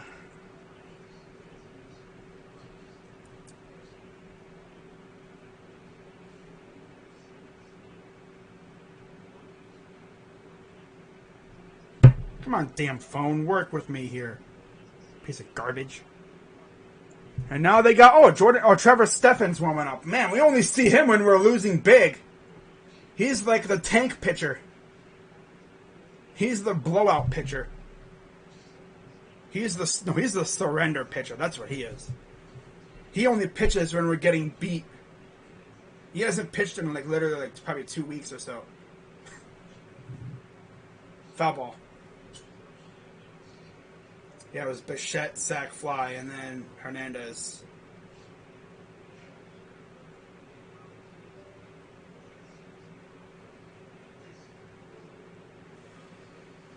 Oh, man. This team can never get over 500. In fact, I wouldn't be shocked if they went under 500 tomorrow.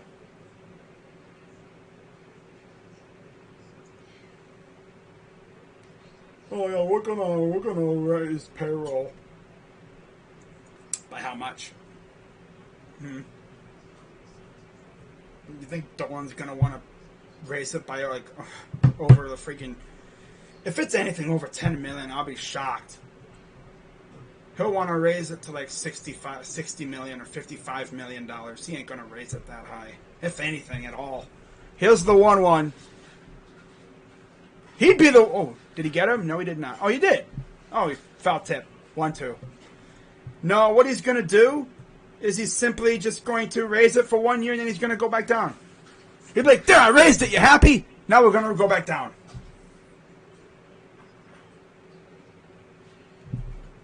That's exactly what he's going to do. Here's the 1-2 pitch from Plesac.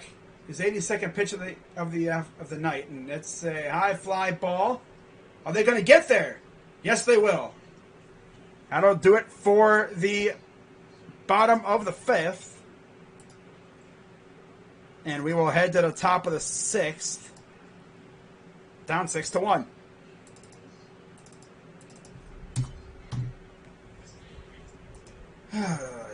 This team kills me, man. But I'm not streaming tomorrow because I won't be home, most likely. I'll probably be close to being home, but I don't think I'll be home. Because I'm going to training camp tomorrow. And for those who don't know, I live not in Ohio anymore.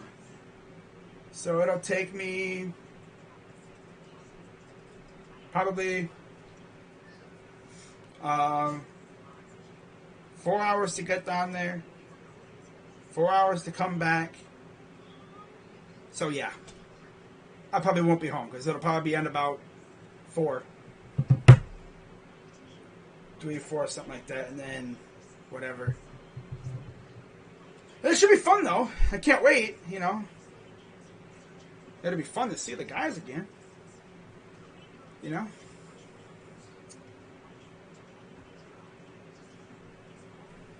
Oh well.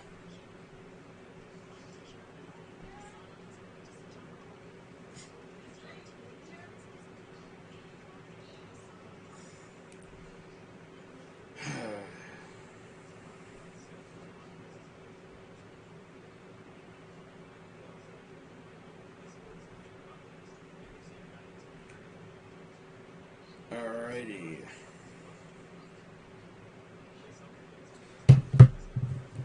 Oh, man. But yeah, tomorrow we get to enjoy JC Mejia. Thank God I won't be here for the majority of that game. At least I won't be streaming it. Lakers waived Alfonso McKinney. Wow, so they can sign another player. Nice. Cavs Twitter hyping themselves up for an Alfonso McKinney reunion.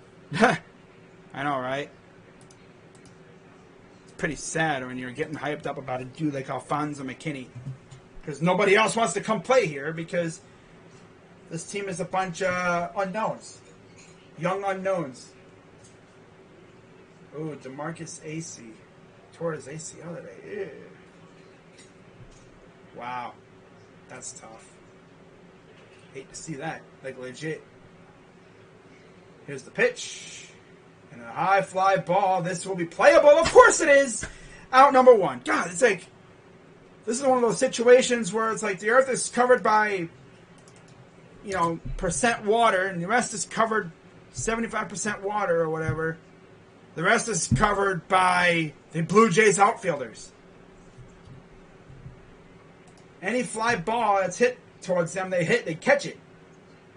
You really have to get a hold of one to freaking, put it over the wall mainly.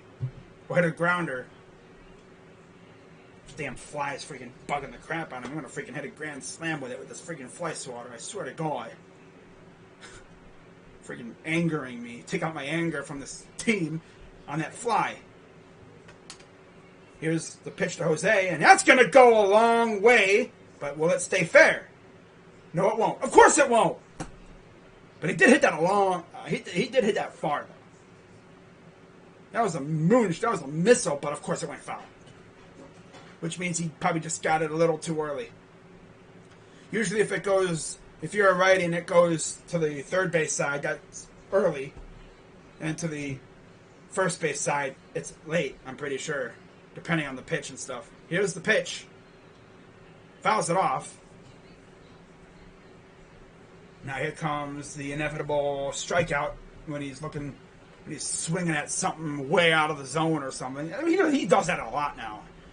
He hasn't been his usual home run threat. I mean, he hit a home run yesterday, but he hasn't been hitting home runs as usual. He was hitting them a lot early in the year. He has 23 of them. Here's the pitch. Outside, ball one. If anyone's going to start a rally, it's definitely Jose. Ryu's only thrown 67 pitches here in the top of the sixth. So Blue Jays fans are kind of hoping that he can go at least 7 or 8 innings, which he probably will. Here's the pitch. High, ball 3. Or ball 2. He's probably going to go at least 8 innings. And then Brad Hand's going to come in and blow it. No, they're not going to do that. They learned their lesson from yesterday. I mean, I think we were going to split with these guys, but we'll see. Here's the pitch. Grounder, right at freaking Bichette. Throws, out number 2. Oh, yes, this team is so buns. It's funny, they freaking scored 12 runs out of nowhere, and then they're going to revert back to being garbage. Oh, this classic Indians offense.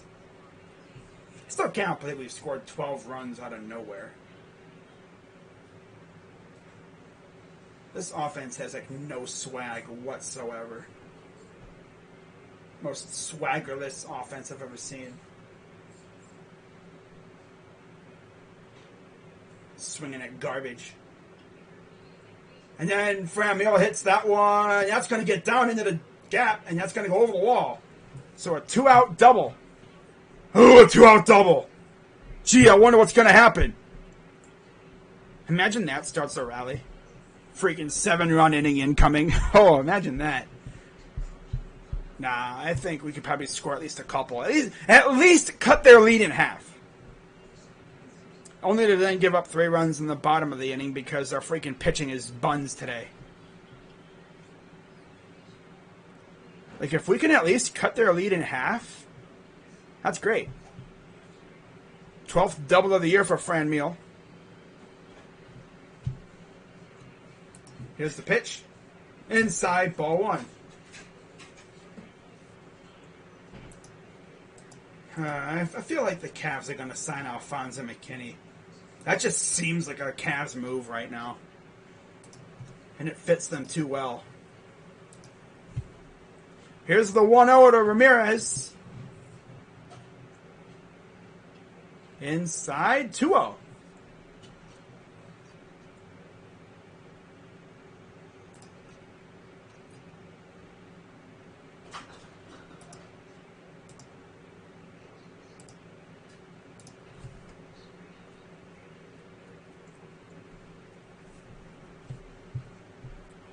Here's the 2-0.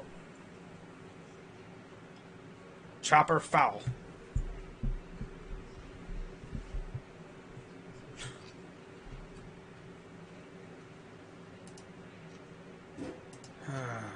Just checking the Twitter real quick, seeing if anything happened. Haven't gotten any Woj bombs recently, so that's why I'm looking.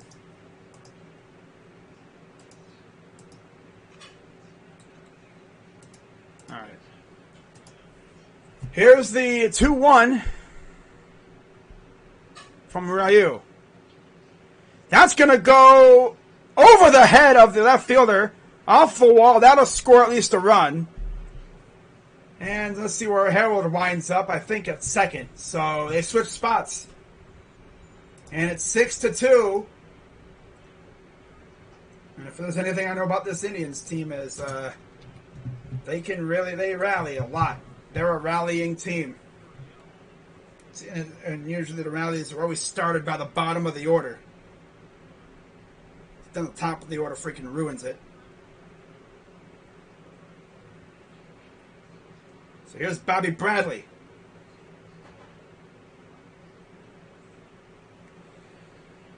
If only our pitching wasn't buns today. Right? Here's Bobby Bradley. I have all the faith in the world that Bobby is going to do something good here. But yeah, you see the Canadian flag on the bottom there. Because they are in Canada. Ooh, ball one. Very close. Might be as close as you could possibly get, really.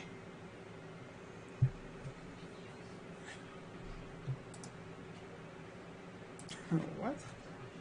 Oh, what? Whoa. Here's the 1-0 to Bradley. Ball two. Are they going to start keying in on Ryu a little bit? Start beating him up? Get maybe, scoring some runs here, you want to score some runs? You want to, get another base hit? Switch places again? Do that Stewie thing. Where his voice gets very squeaky. Want to hit a base hit here? Or swing and miss at something that is hittable. His swing, it's like he's got a big old hole in his swing.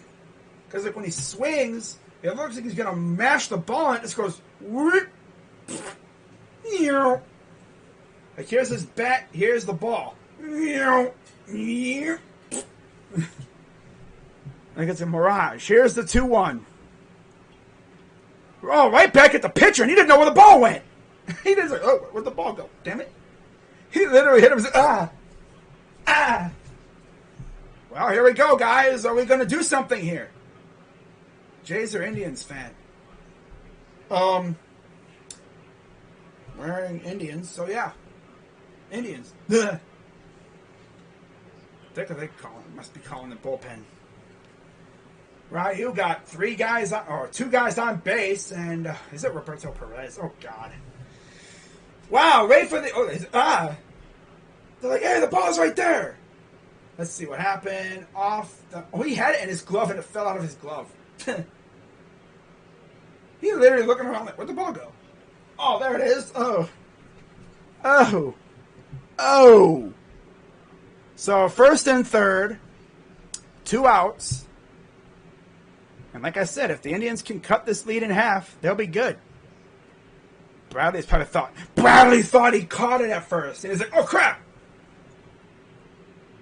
So they had a meeting at the mound. Okay, here's the part where the Indians would usually tease us. But I don't know, man. Are they going to tease us again? I would love it if, Bebo could hit a bomb here and cut the lead to 1. Because if you think about it, if our pitching wasn't buns today, we might be right up in there. Maybe 3-2 or 4-2. But no. Now here comes the part where our bats. Oh, it's Mercado. Okay. Come on, Oscar. Why do I think that was Perez? He's coming up next, though. It's Perez, and then, of course, it's Clement. Come on, Oscar. Now would be a great time for one of them clutch hits of yours. He's been pretty good against lefties. Ball 2. As they... Oh, is that Adam Simber? Oh, my God, it's Adam Simber.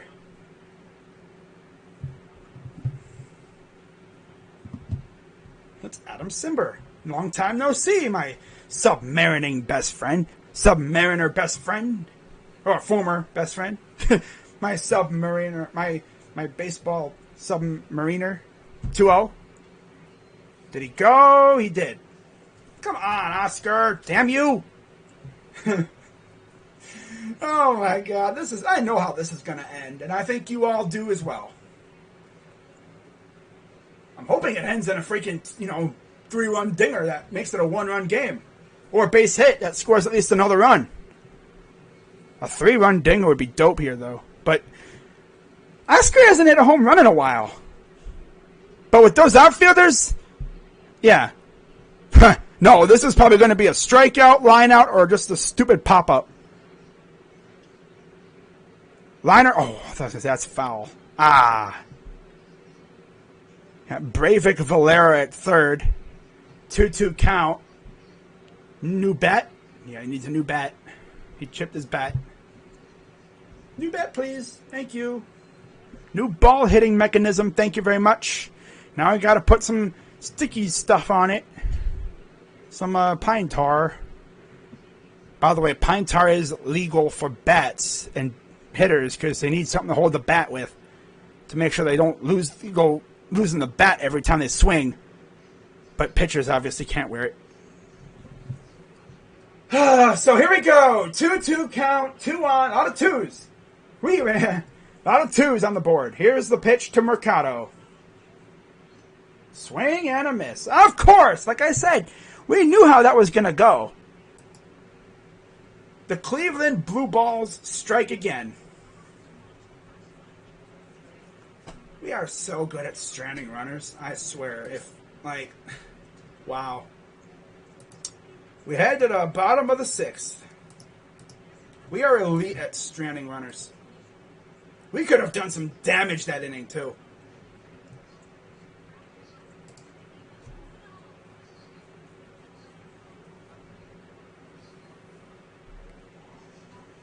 Oh, well.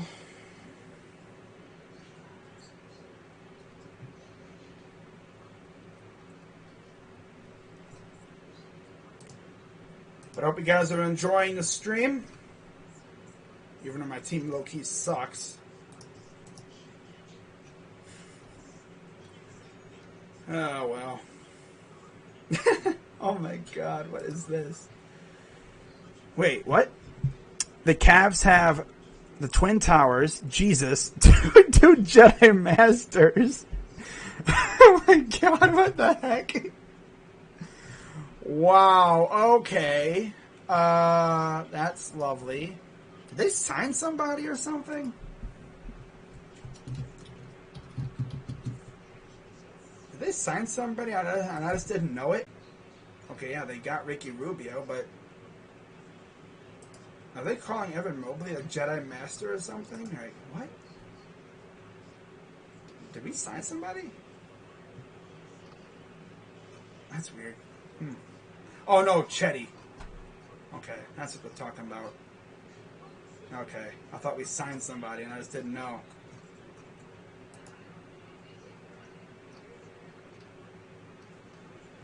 Okay. Oh, no, they're not talking about Chetty. That's so funny. Someone tweeted, the Cavs have the Twin Towers. Jesus. Oh, yeah, that's Ricky Rubio is literally Spanish Jesus. 2 Jedi Masters. The heir to LeBron's throne. The Vanilla Gorilla. What the heck? And then Chetty. Oh, my God. Okay. So here's Trevor Stephan. 25 games, 1-0. He's 4.89 ERA, 35 innings, 18 walks. Yeah, whatever. Here's the pitch to Gurriel. Oh, my nose is itching like crazy, of course. What else is new?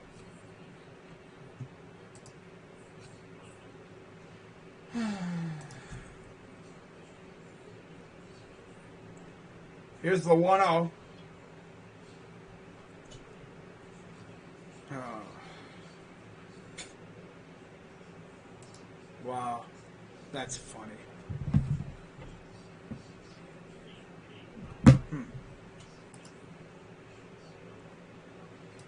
All right.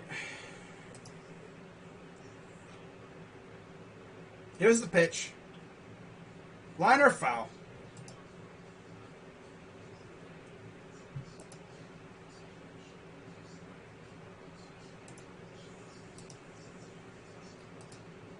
Oh, man.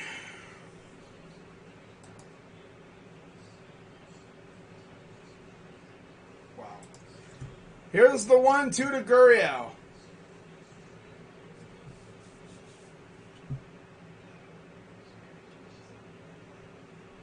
Ball 2. Dude threw 100 miles per hour? Wow. I didn't know he was capable of that. My dude Trevor Stephan literally spent like half the time just sitting in the bullpen. He rarely ever pitches. Here's the 2-2. Fouls it off. 99 miles per hour. Wow.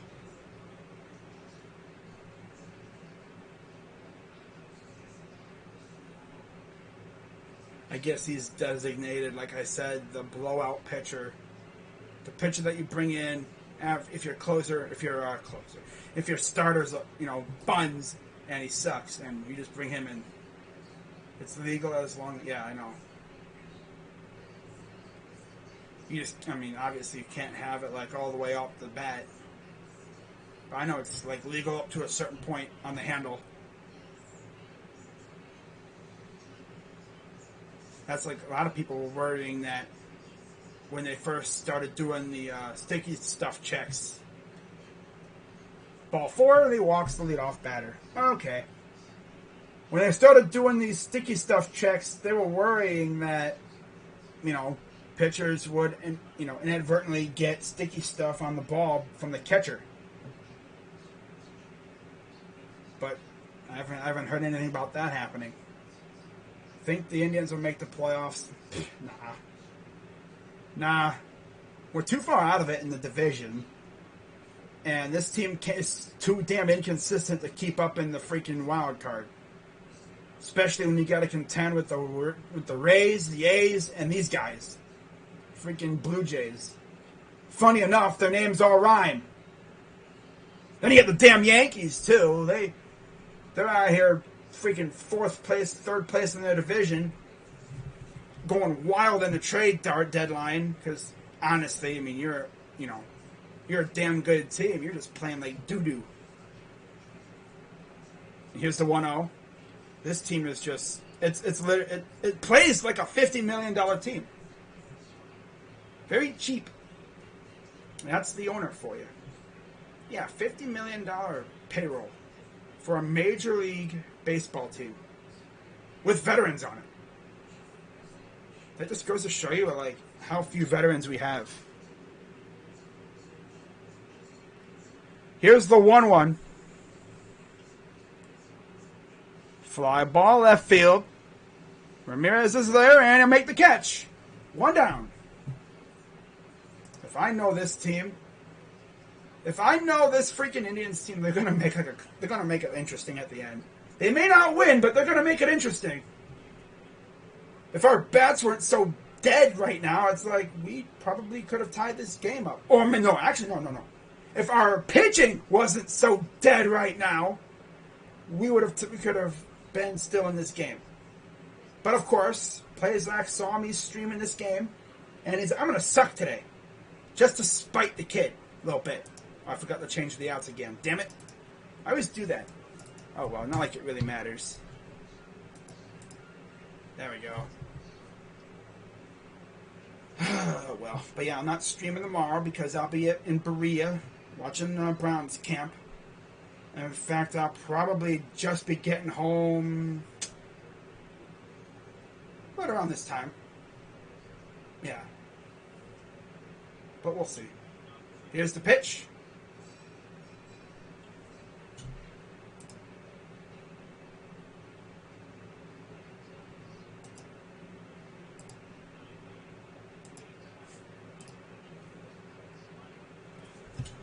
Here's the 2-0.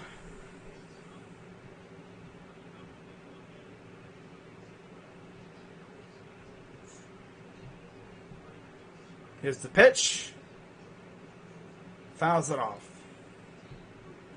I'm Canadian, so Jays are my go-to team. I love this team. We have a pretty big future. It's funny, too, because the Jays actually have the old Indians general manager. They have, a whole, they have Ross Atkins, who used to be with us. Before we had Chris Antonetti, it was Mark Shapiro. He's there now as well. And I think you have one more, too. You have, your whole front office is essentially former Indians, it seems like. But Toronto, obviously, is a much bigger market. And you have a whole damn country behind you. Pretty much. 2-1. And he bunts it. Very clutch bunt. And then, okay, Jose. And he's going to go to third. Wow. Freaking Jose. Wow. There's the defensive error that we were waiting for. This team is so bad.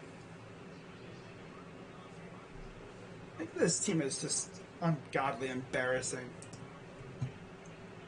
They play like a $50 million payroll team. Like, literally, their most expensive player is Jose at $9 million. There are players individually who make almost as much money as the Indians do as a whole.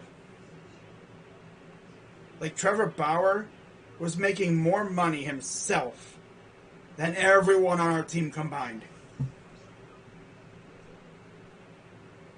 Here's the pitch. Inside.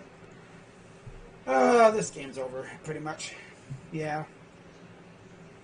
Pitching has let us down. Pitching decides to be doo-doo today. And here I thought it'd be good. Plesac's usually been really good with us, but we have this kind of game every once in a while where he just sucks. And now a score run. Damn, nice throw. Oh, he's way safe. He's way up. Throw is way off. Wow, that throw was way off. I do put all his might in that throw. Well, we got 2 outs. But like I said, pitching let us down.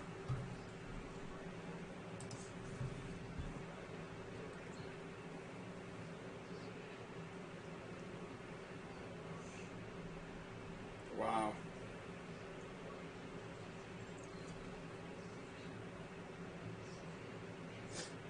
Nose is itching now, damn it.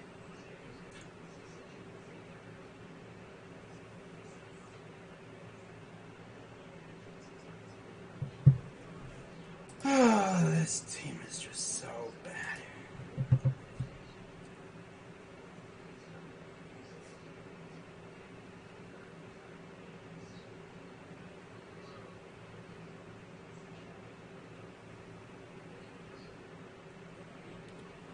Here's Vlad.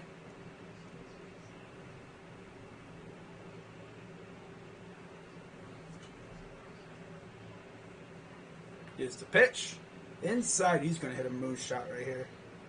I'm almost calling it right now.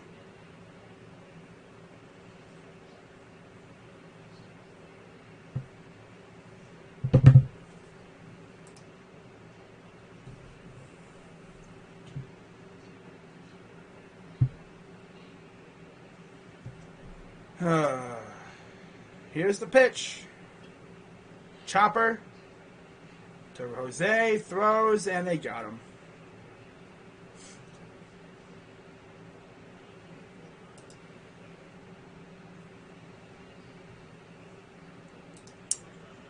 Wow. Okay. We head to the top of the 7th.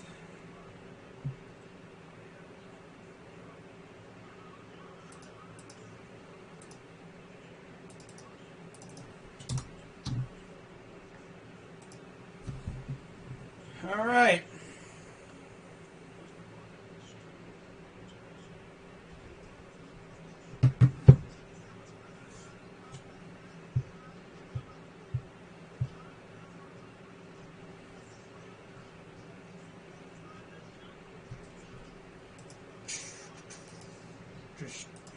This is ridiculous. This team is so bad.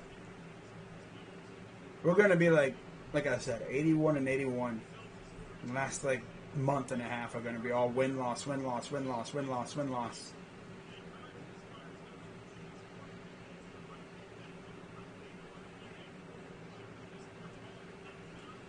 Nice to see pitching let us down today. That's fantastic. I don't know what's worse, my Wi-Fi being garbage or this team being garbage.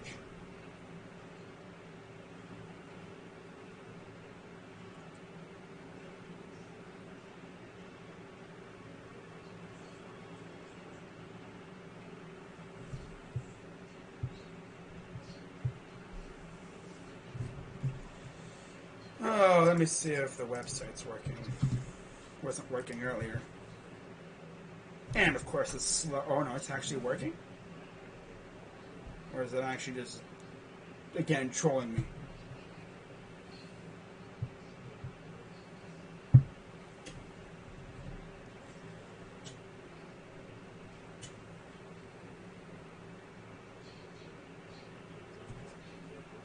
Yeah, of course, it wants to be slower than molasses today. That's lovely. So Ryu back out for the top of the 7th. Figured he would be, being as he's only at, what, 70 pitches? 83 pitches. And it's Roberto. He's probably going to do his usual fight for a couple pitches and then strike out. That's what he does. That's his go-to thing.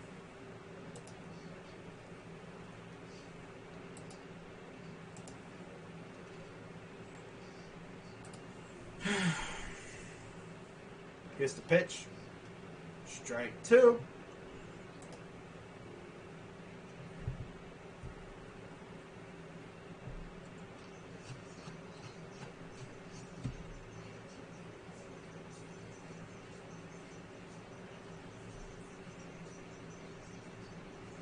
Here's the... Oh, nope.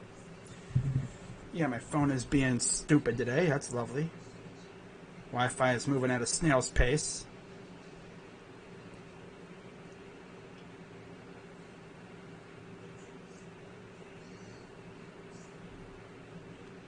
That is lovely.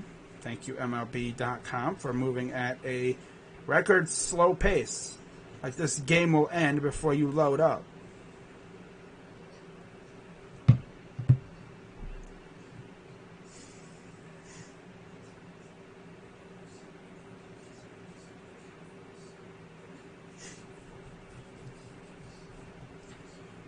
Any day now, why? Freaking internet. Come on. Don't know what's worse, this freaking internet that I have. Seems like every time that, because my power, like I said, my power goes out often here. Because the grid is relatively weak. And whenever it does, my internet suffers because of it. Not to mention, it's been storming out. Oh, man.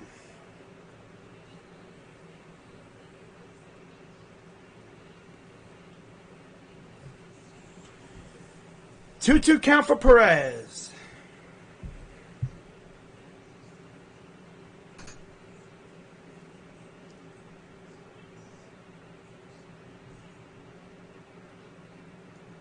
Here's the 2-2.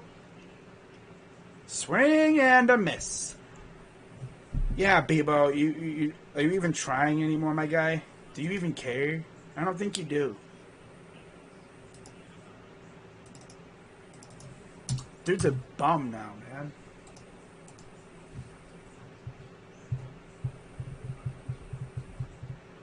Freaking team's a bunch of freaking guys just not really...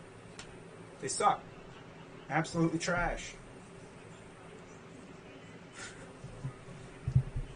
Like I said, though, earlier, and I'm going to keep saying it, this team plays like a $50 million payroll team.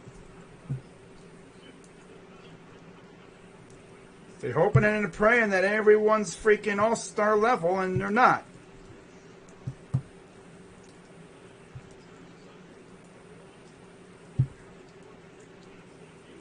Dude, this freaking internet is pissing me off.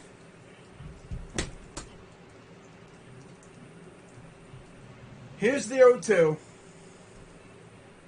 No? You're going to take time out? Alright.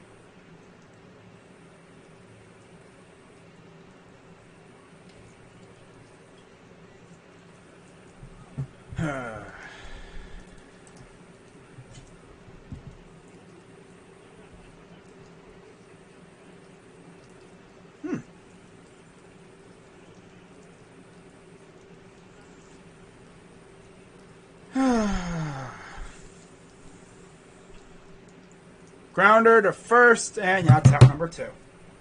This team is just so bad. My God, Dolan, just sell the damn team.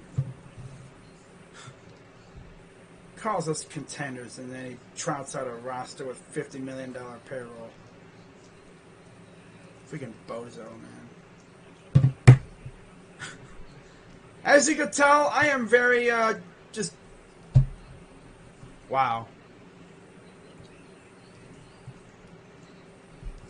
You know you're bad when freaking players individually are making more than your team is as a whole. Just goes to show you. You know?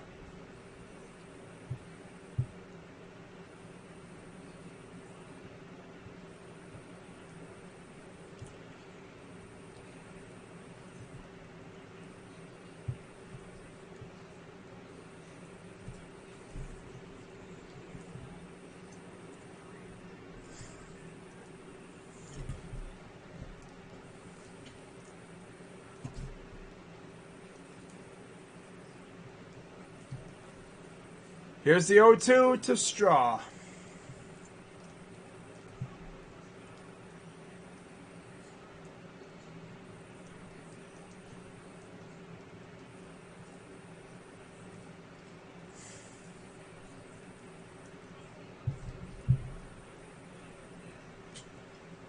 Fouls it off. Come on, damn phone.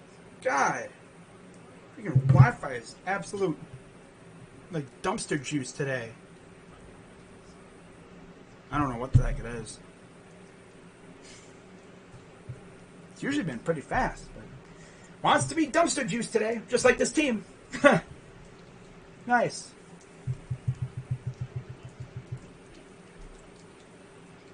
Well, I was going to say, don't swing at that, Miles.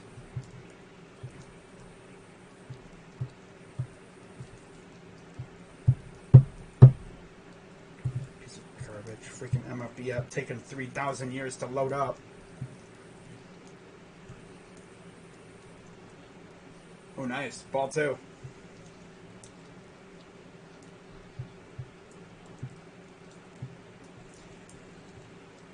Oh, this thing is a piece of garbage. Wow.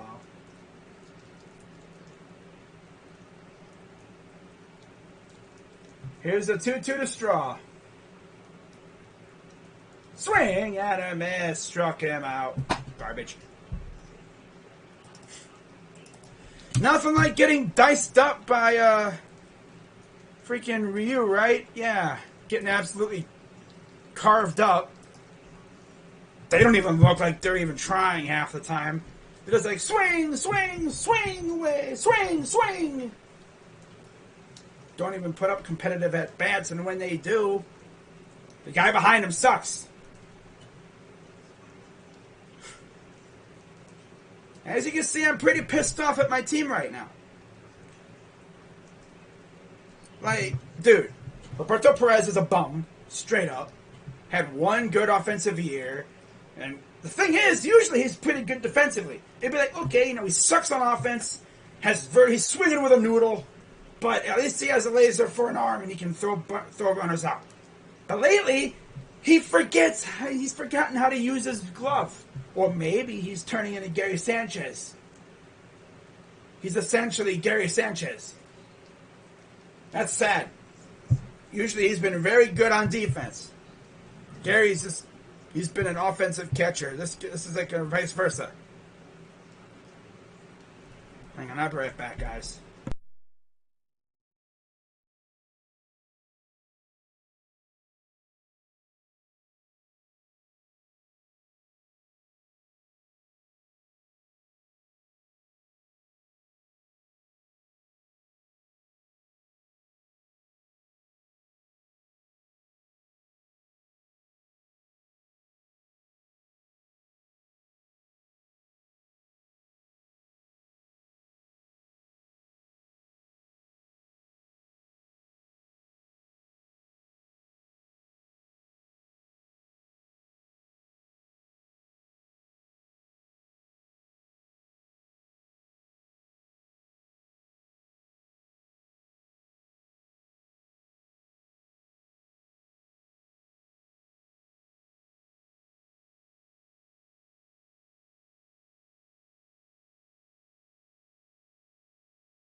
This team is so garbage. This team is trash. Absolutely garbage.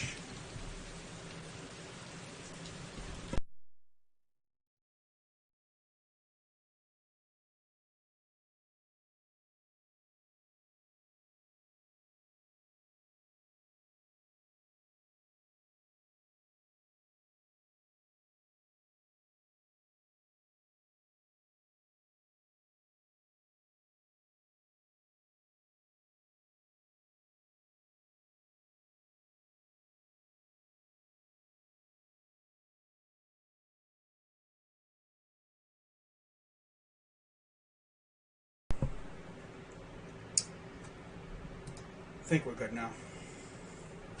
Had to go restart my Wi-Fi to see if maybe it would get faster, and it's better. It's better now. Here's the 1-0. 2 on with 1 out. And Ramirez makes the catch. It's Jose. 2 down. So it looks like we're going to be right back at 500 again. Like I said, we have not been able to escape the clutches of 500 mediocrity for the last week or so. And honestly, it's starting to get annoying. In fact, I predict tomorrow we're probably going to fall under 500 for the first time in a very long time. Probably like since like these, like what, 60s? In the 60s area? Like past like around what, game 60? No, it was probably earlier than that. Like I'm talking probably like May or something like that. I think that was the last time we were under 500. And then we proceeded to just go off. This team is just not... People say, you think this is a playoff team? Nah. I mean, if they had the, like what, playoffs like last year, we'd probably make it. And then get first rounded because we suck. But by that time, we would have Bieber back. So, yeah. People, do I have hope that maybe we can make it interesting in the coming weeks? Yeah, but honestly, the way I see it, if you're going to tank, just bring up the young guys, bro. Bring up Nolan Jones. Call up some decent guys from the system as they get the third strike.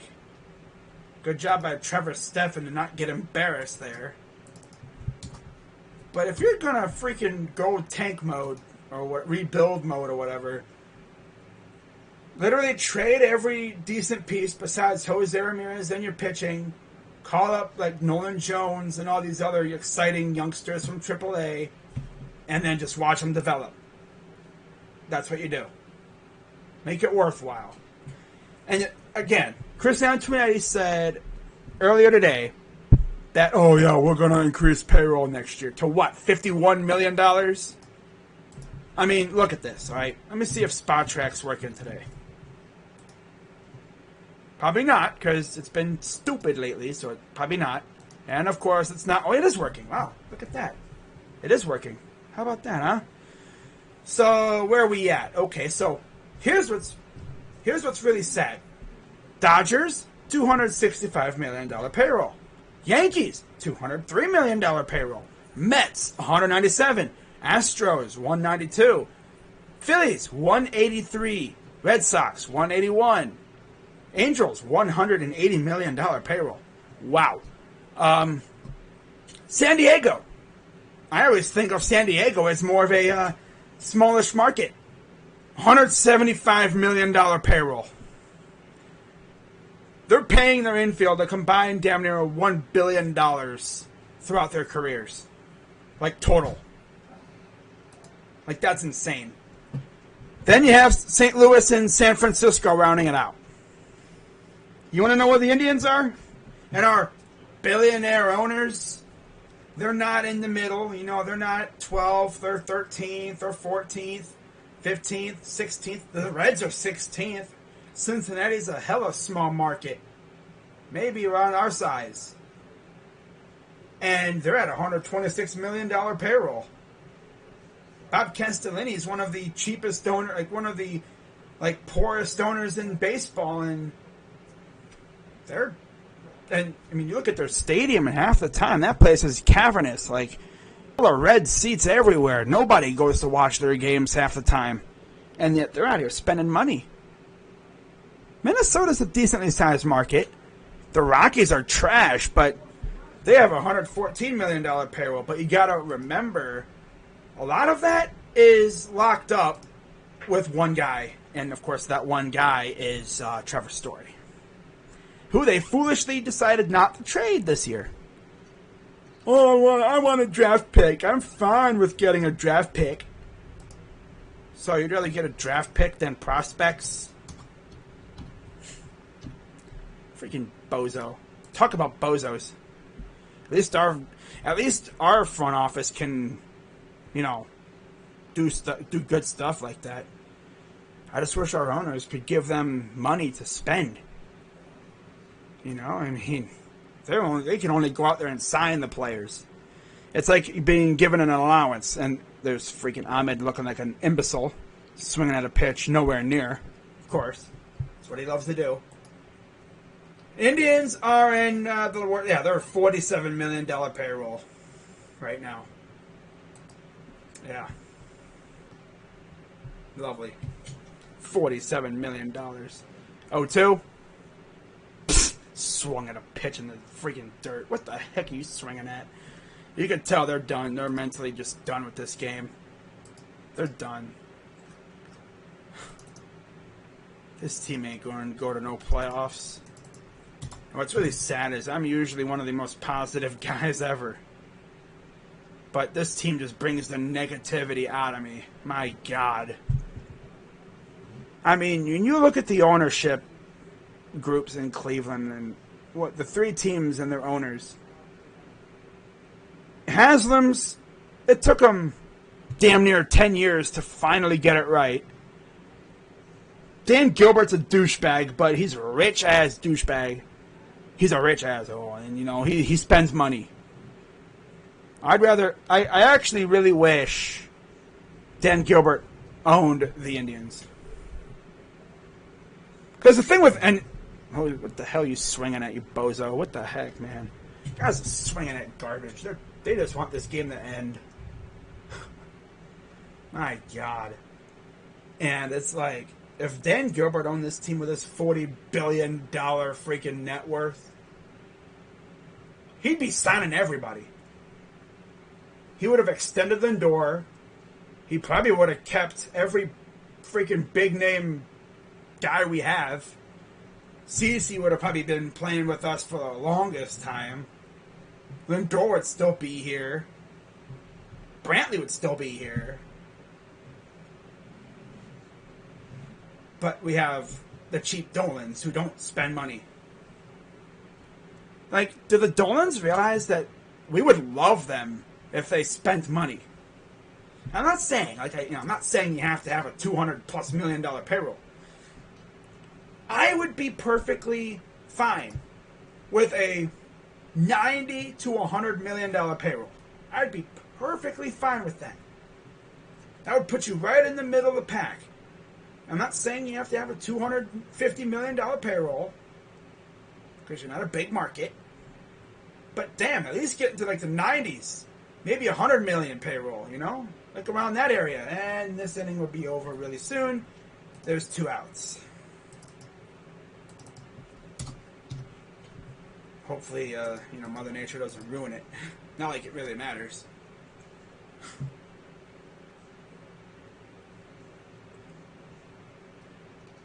Like, it's really crazy. Like, when you look at... So our payroll is $47 million. Here's a rundown of who we are paying this money to. $9 million is going to Jose. He is by far the richest player on our team. By a pretty decent margin. By $4 million. He's being paid $9 million. $5 million to Roberto. $3 million to Hedges. Rosario, $2 million. Nick Whitgren, $2 million. And Blake Parker's got $1 million, but he's like a minor league signing. Brian Shaw, vet minimum, $1 million. He was a minor league signing. Like, we signed him to a minor league deal, and then he made the roster coming out of spring training. Fran Meal is still on pre-arbitration. Plesac's on pre-arbitration. Like, half our roster is on pre-arbitration. In fact, everybody, this is what's nuts. Every single person, except for the 7 people I just named, Shaw, Parker, Whitgren, Rosario, Ahmed Rosario, Hedges, Perez, and Jose, are all on pre-arb.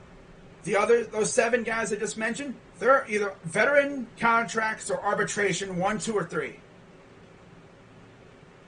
And then Fran Meal swings it looking like a doofus, so yeah, this game's over. They don't even care. They look like they're just done. I think if the season ended tomorrow, they wouldn't even care. They'd probably throw a party, be like, yay, the season's over. Yay. They wouldn't even care. They would love it. They would throw, like I said, they would throw a party if the season ended tomorrow.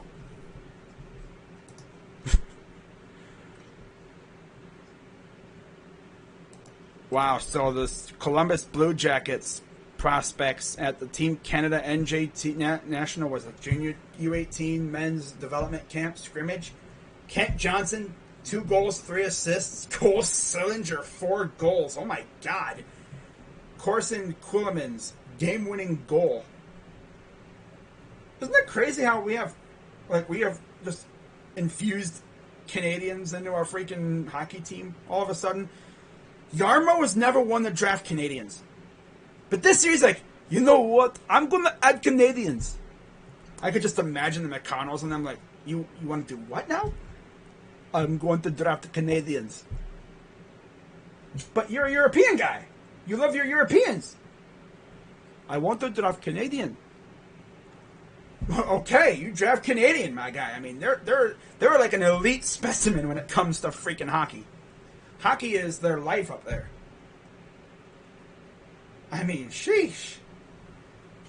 Makes me happy to see Kent Johnson, I think, is going to go back to college for 1 more year or whatever. So, hey, we'll be able to see him kill it in the team up north. It kind of sucks that I'm going to low-key have to root against him because obviously I'm not rooting for his school, just for him. But yeah.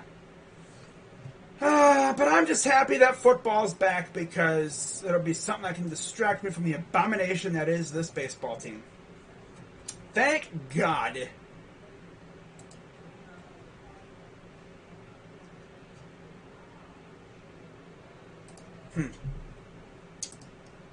Gary Sheffield Jr. Wow. So, oh God, Sam Hentges is pitching.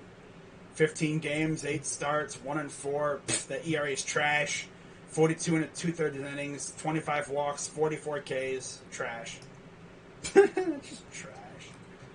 The pitching is so bad this year. I see we got the bad batch. Wow. You know, they say we have a pitching factory. Well, we got a bad batch of pitchers. J.C. Mejia, Sam Hentges, Logan Allen. Yeah, the bad 3.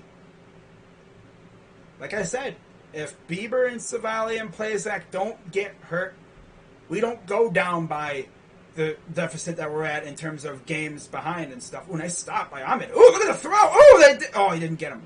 This dude, Bobby Bradley, dude. How does your groin not hurt when you do the splits like that? How does your thing not hurt, my dude? Because, you're a dude. Dudes are not really supposed to do the splits like that, my dude. Your groin is elite, my dude.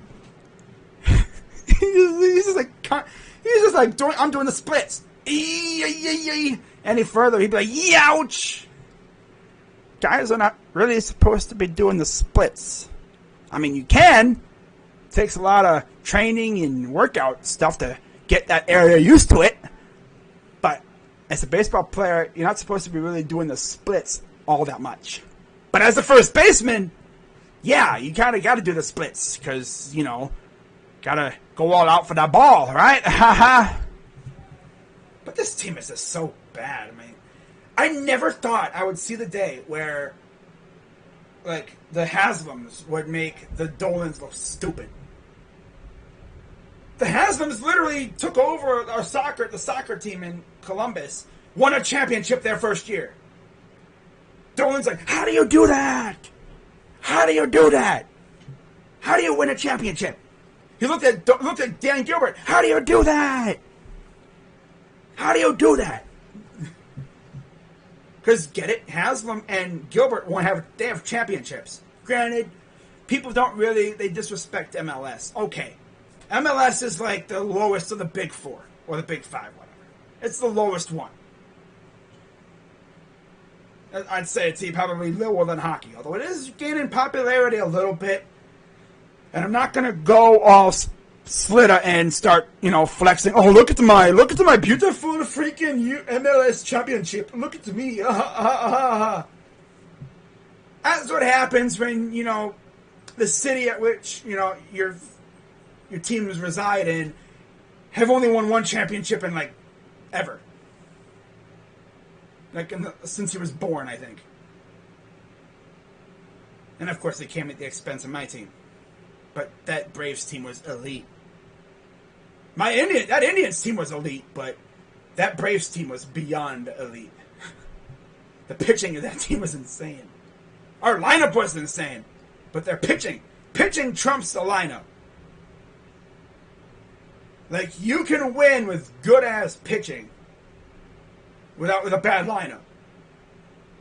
But if your pitching sucks and your lineup is good, well, I mean, you can win like that, but you can get shut down with good pitching. So let's see if they catch this, and he will. Okay.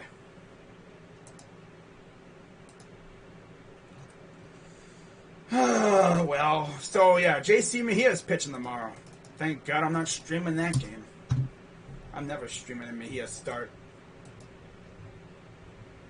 With our luck, he's going to give up 10 runs in the first inning or something. Something stupid like that.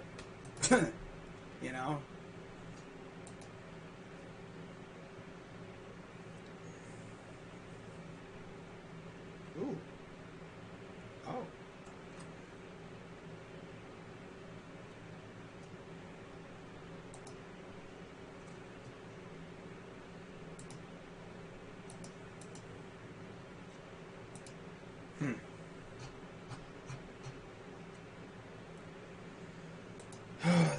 This Indians team, man, it's bad.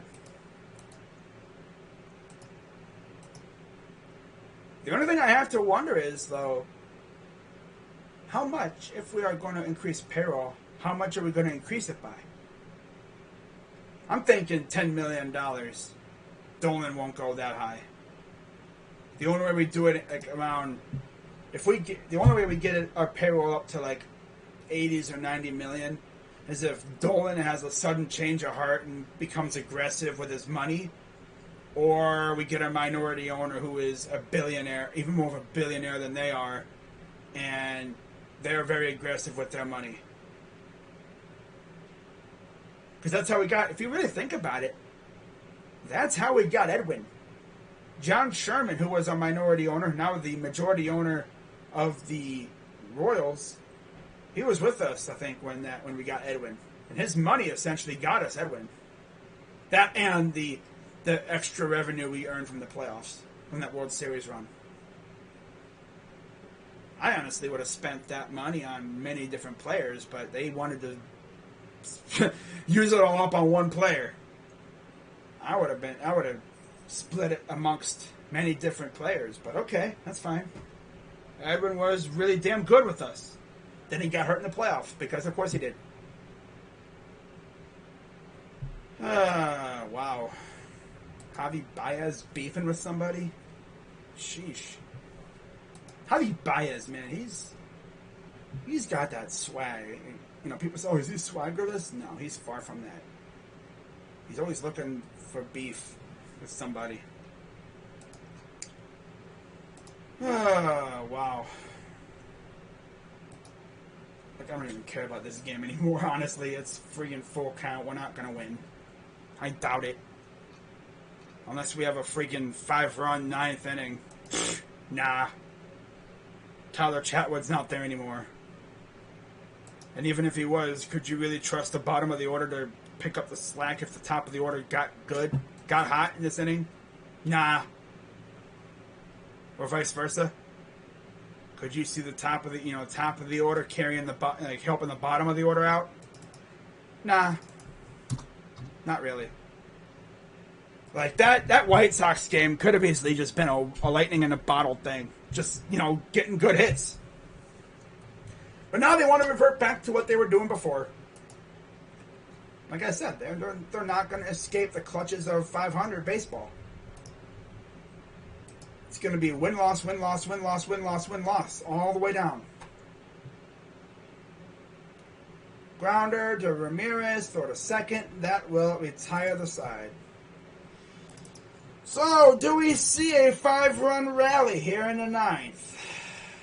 I would love it.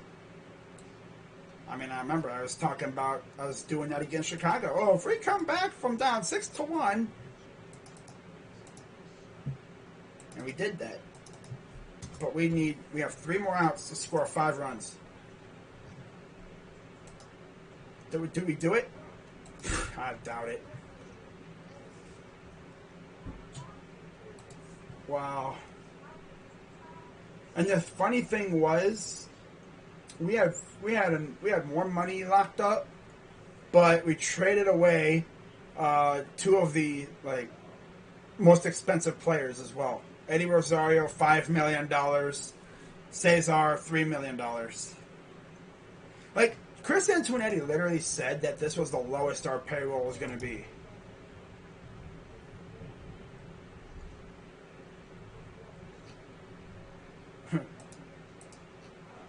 Wow. What the heck is that? Oh, someone's in an Oscar the Grouch costume? Well, okay then. At the Astros game? Well, alrighty then. Okay. Oh, well, we enter the 9th, down 7-2. We'll see if the Indians can put up a little bit of a fight.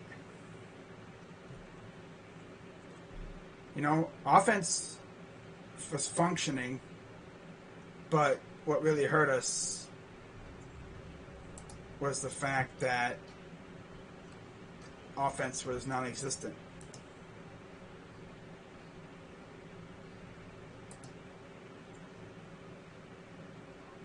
So, Boraki in to finish this one out. 18 games, 3-1 record, 4.58 ERA, 8 walks, 18 Ks, and a 180 opponent average. I mean, I figured we were going to split with these guys, but I don't even know if that's going to happen anymore.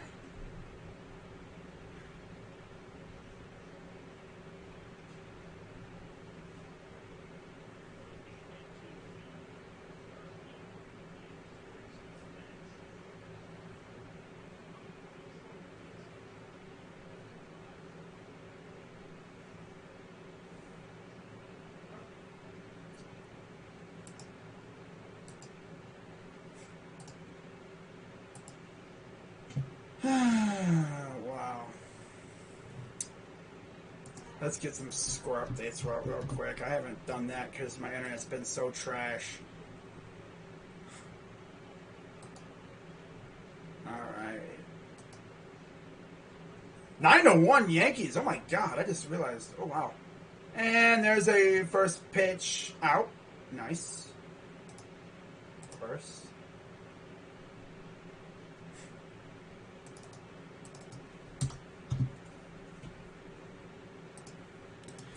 So yeah, 9-1 Yankees, 7-2. Yeah, White Sox are gonna win. They're up 3-0. They're not losing to no Kansas City. I think our goose is cooked, guys. It was cooked when Bieber and Savale got hurt. I mean, if we somehow come back, though, that'd be insane, but I don't know, man. This lineup is just not trustworthy, and our pitching sucks. So, Hassan Whiteside, Utah Jazz. Wow, really? Damn. Rudy Gobert and Hassan Whiteside in Utah. That's interesting. Wow. Here's the 0-1. Fouls it off. 7-2 here in Toronto. 3-2 Tigers, top 7 over Detroit. 4-2 Mariners, top 8 over the Rays. 5-4 Reds over the Twins, top of the 8th. 5-3 Marlins, top of the 9th. Runner on second for the Mets. 4-1 Angels over the Rangers. Fouls it off. 0-2 still. And 3-0 Brewers over the Pirates, top 5. 6-0 Braves over the Cards, to bottom 5. My goodness. And 7-2 Rockies over the Cubs, bottom 4. Padres 1, A's nothing, middle of the first. One final score to report. Phillies 5, Nationals 4. Swing and a miss, struck him out.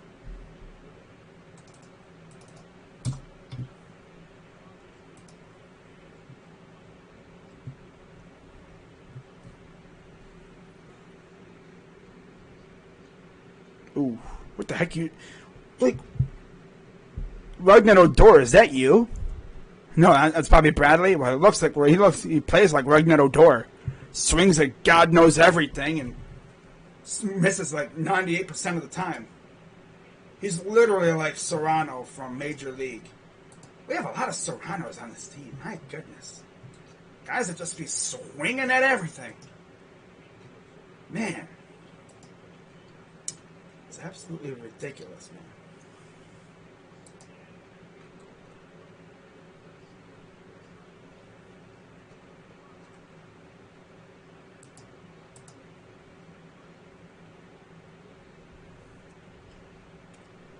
And here's Mercado, the last chance for the Indians. Ooh. Okay.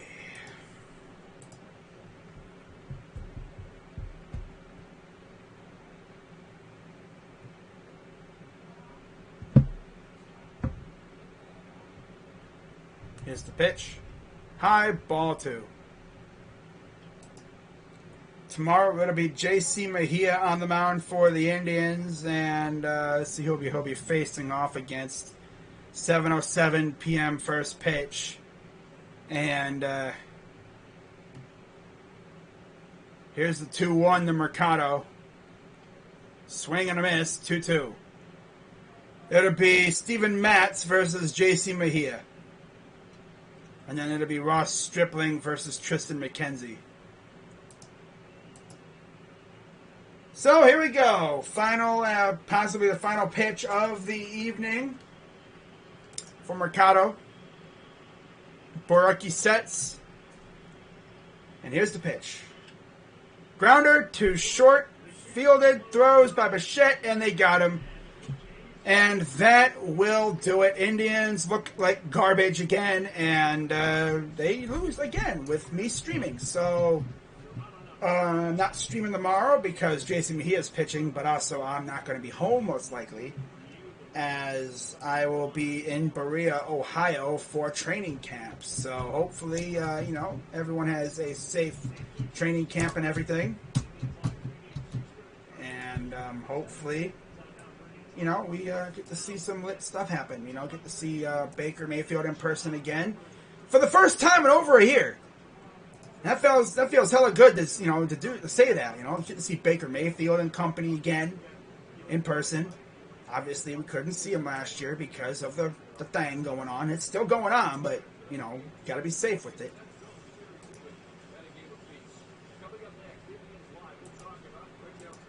So, with that being said, everybody, let me just do this one quick. Outline. Okay.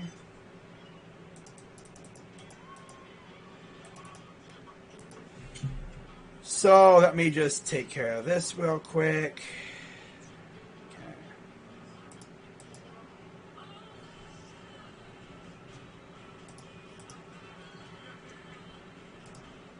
There we go. But yeah, final score 7-2. The win will most likely go to Ryu. The loss, I'm sure, will go to Plesac. So we fall to 52-52 on the year. Once again, back at 500. We're probably going to be like, 9.5, 10 games out of first place. And it would not shock me if by the end of next week we are in third place in the division. This team has completely fallen off a cliff. Like, I mean, it just died when Bieber and Savali went down. The mojo in our dugout died when Bieber and Savali went down. Our pitching cannot keep our offense in the game. Freaking JC, when you got JC Mejia getting legit, pitches on the mound, when he's out there getting outings, you're done. Like, bro. Wow. And they showed no urgency when it came to our prospects. Like, damn. Just, letting our pitching get cooked and everything, and bullpens paid for it. So with that being said, I'm going to head out, guys. Hope you guys have a wonderful night, and I might post a video or something tomorrow. We'll see when I get home or whatever. Might do a video, like if I take any videos at training camp. Not doing a vlog. I'm not going to pull a Rocha and just do a vlog. I might. I don't know. It depends on how I'm feeling and what the weather is. I mean, who knows? We might not even go because of the weather. We're going to have to keep an eye on the weather and stuff. So, with that being said, guys, I'm CrazyDog99. Hope you guys have a great night, and I'll see you whenever. Not streaming tomorrow. I may stream the final game of the series, but I don't know.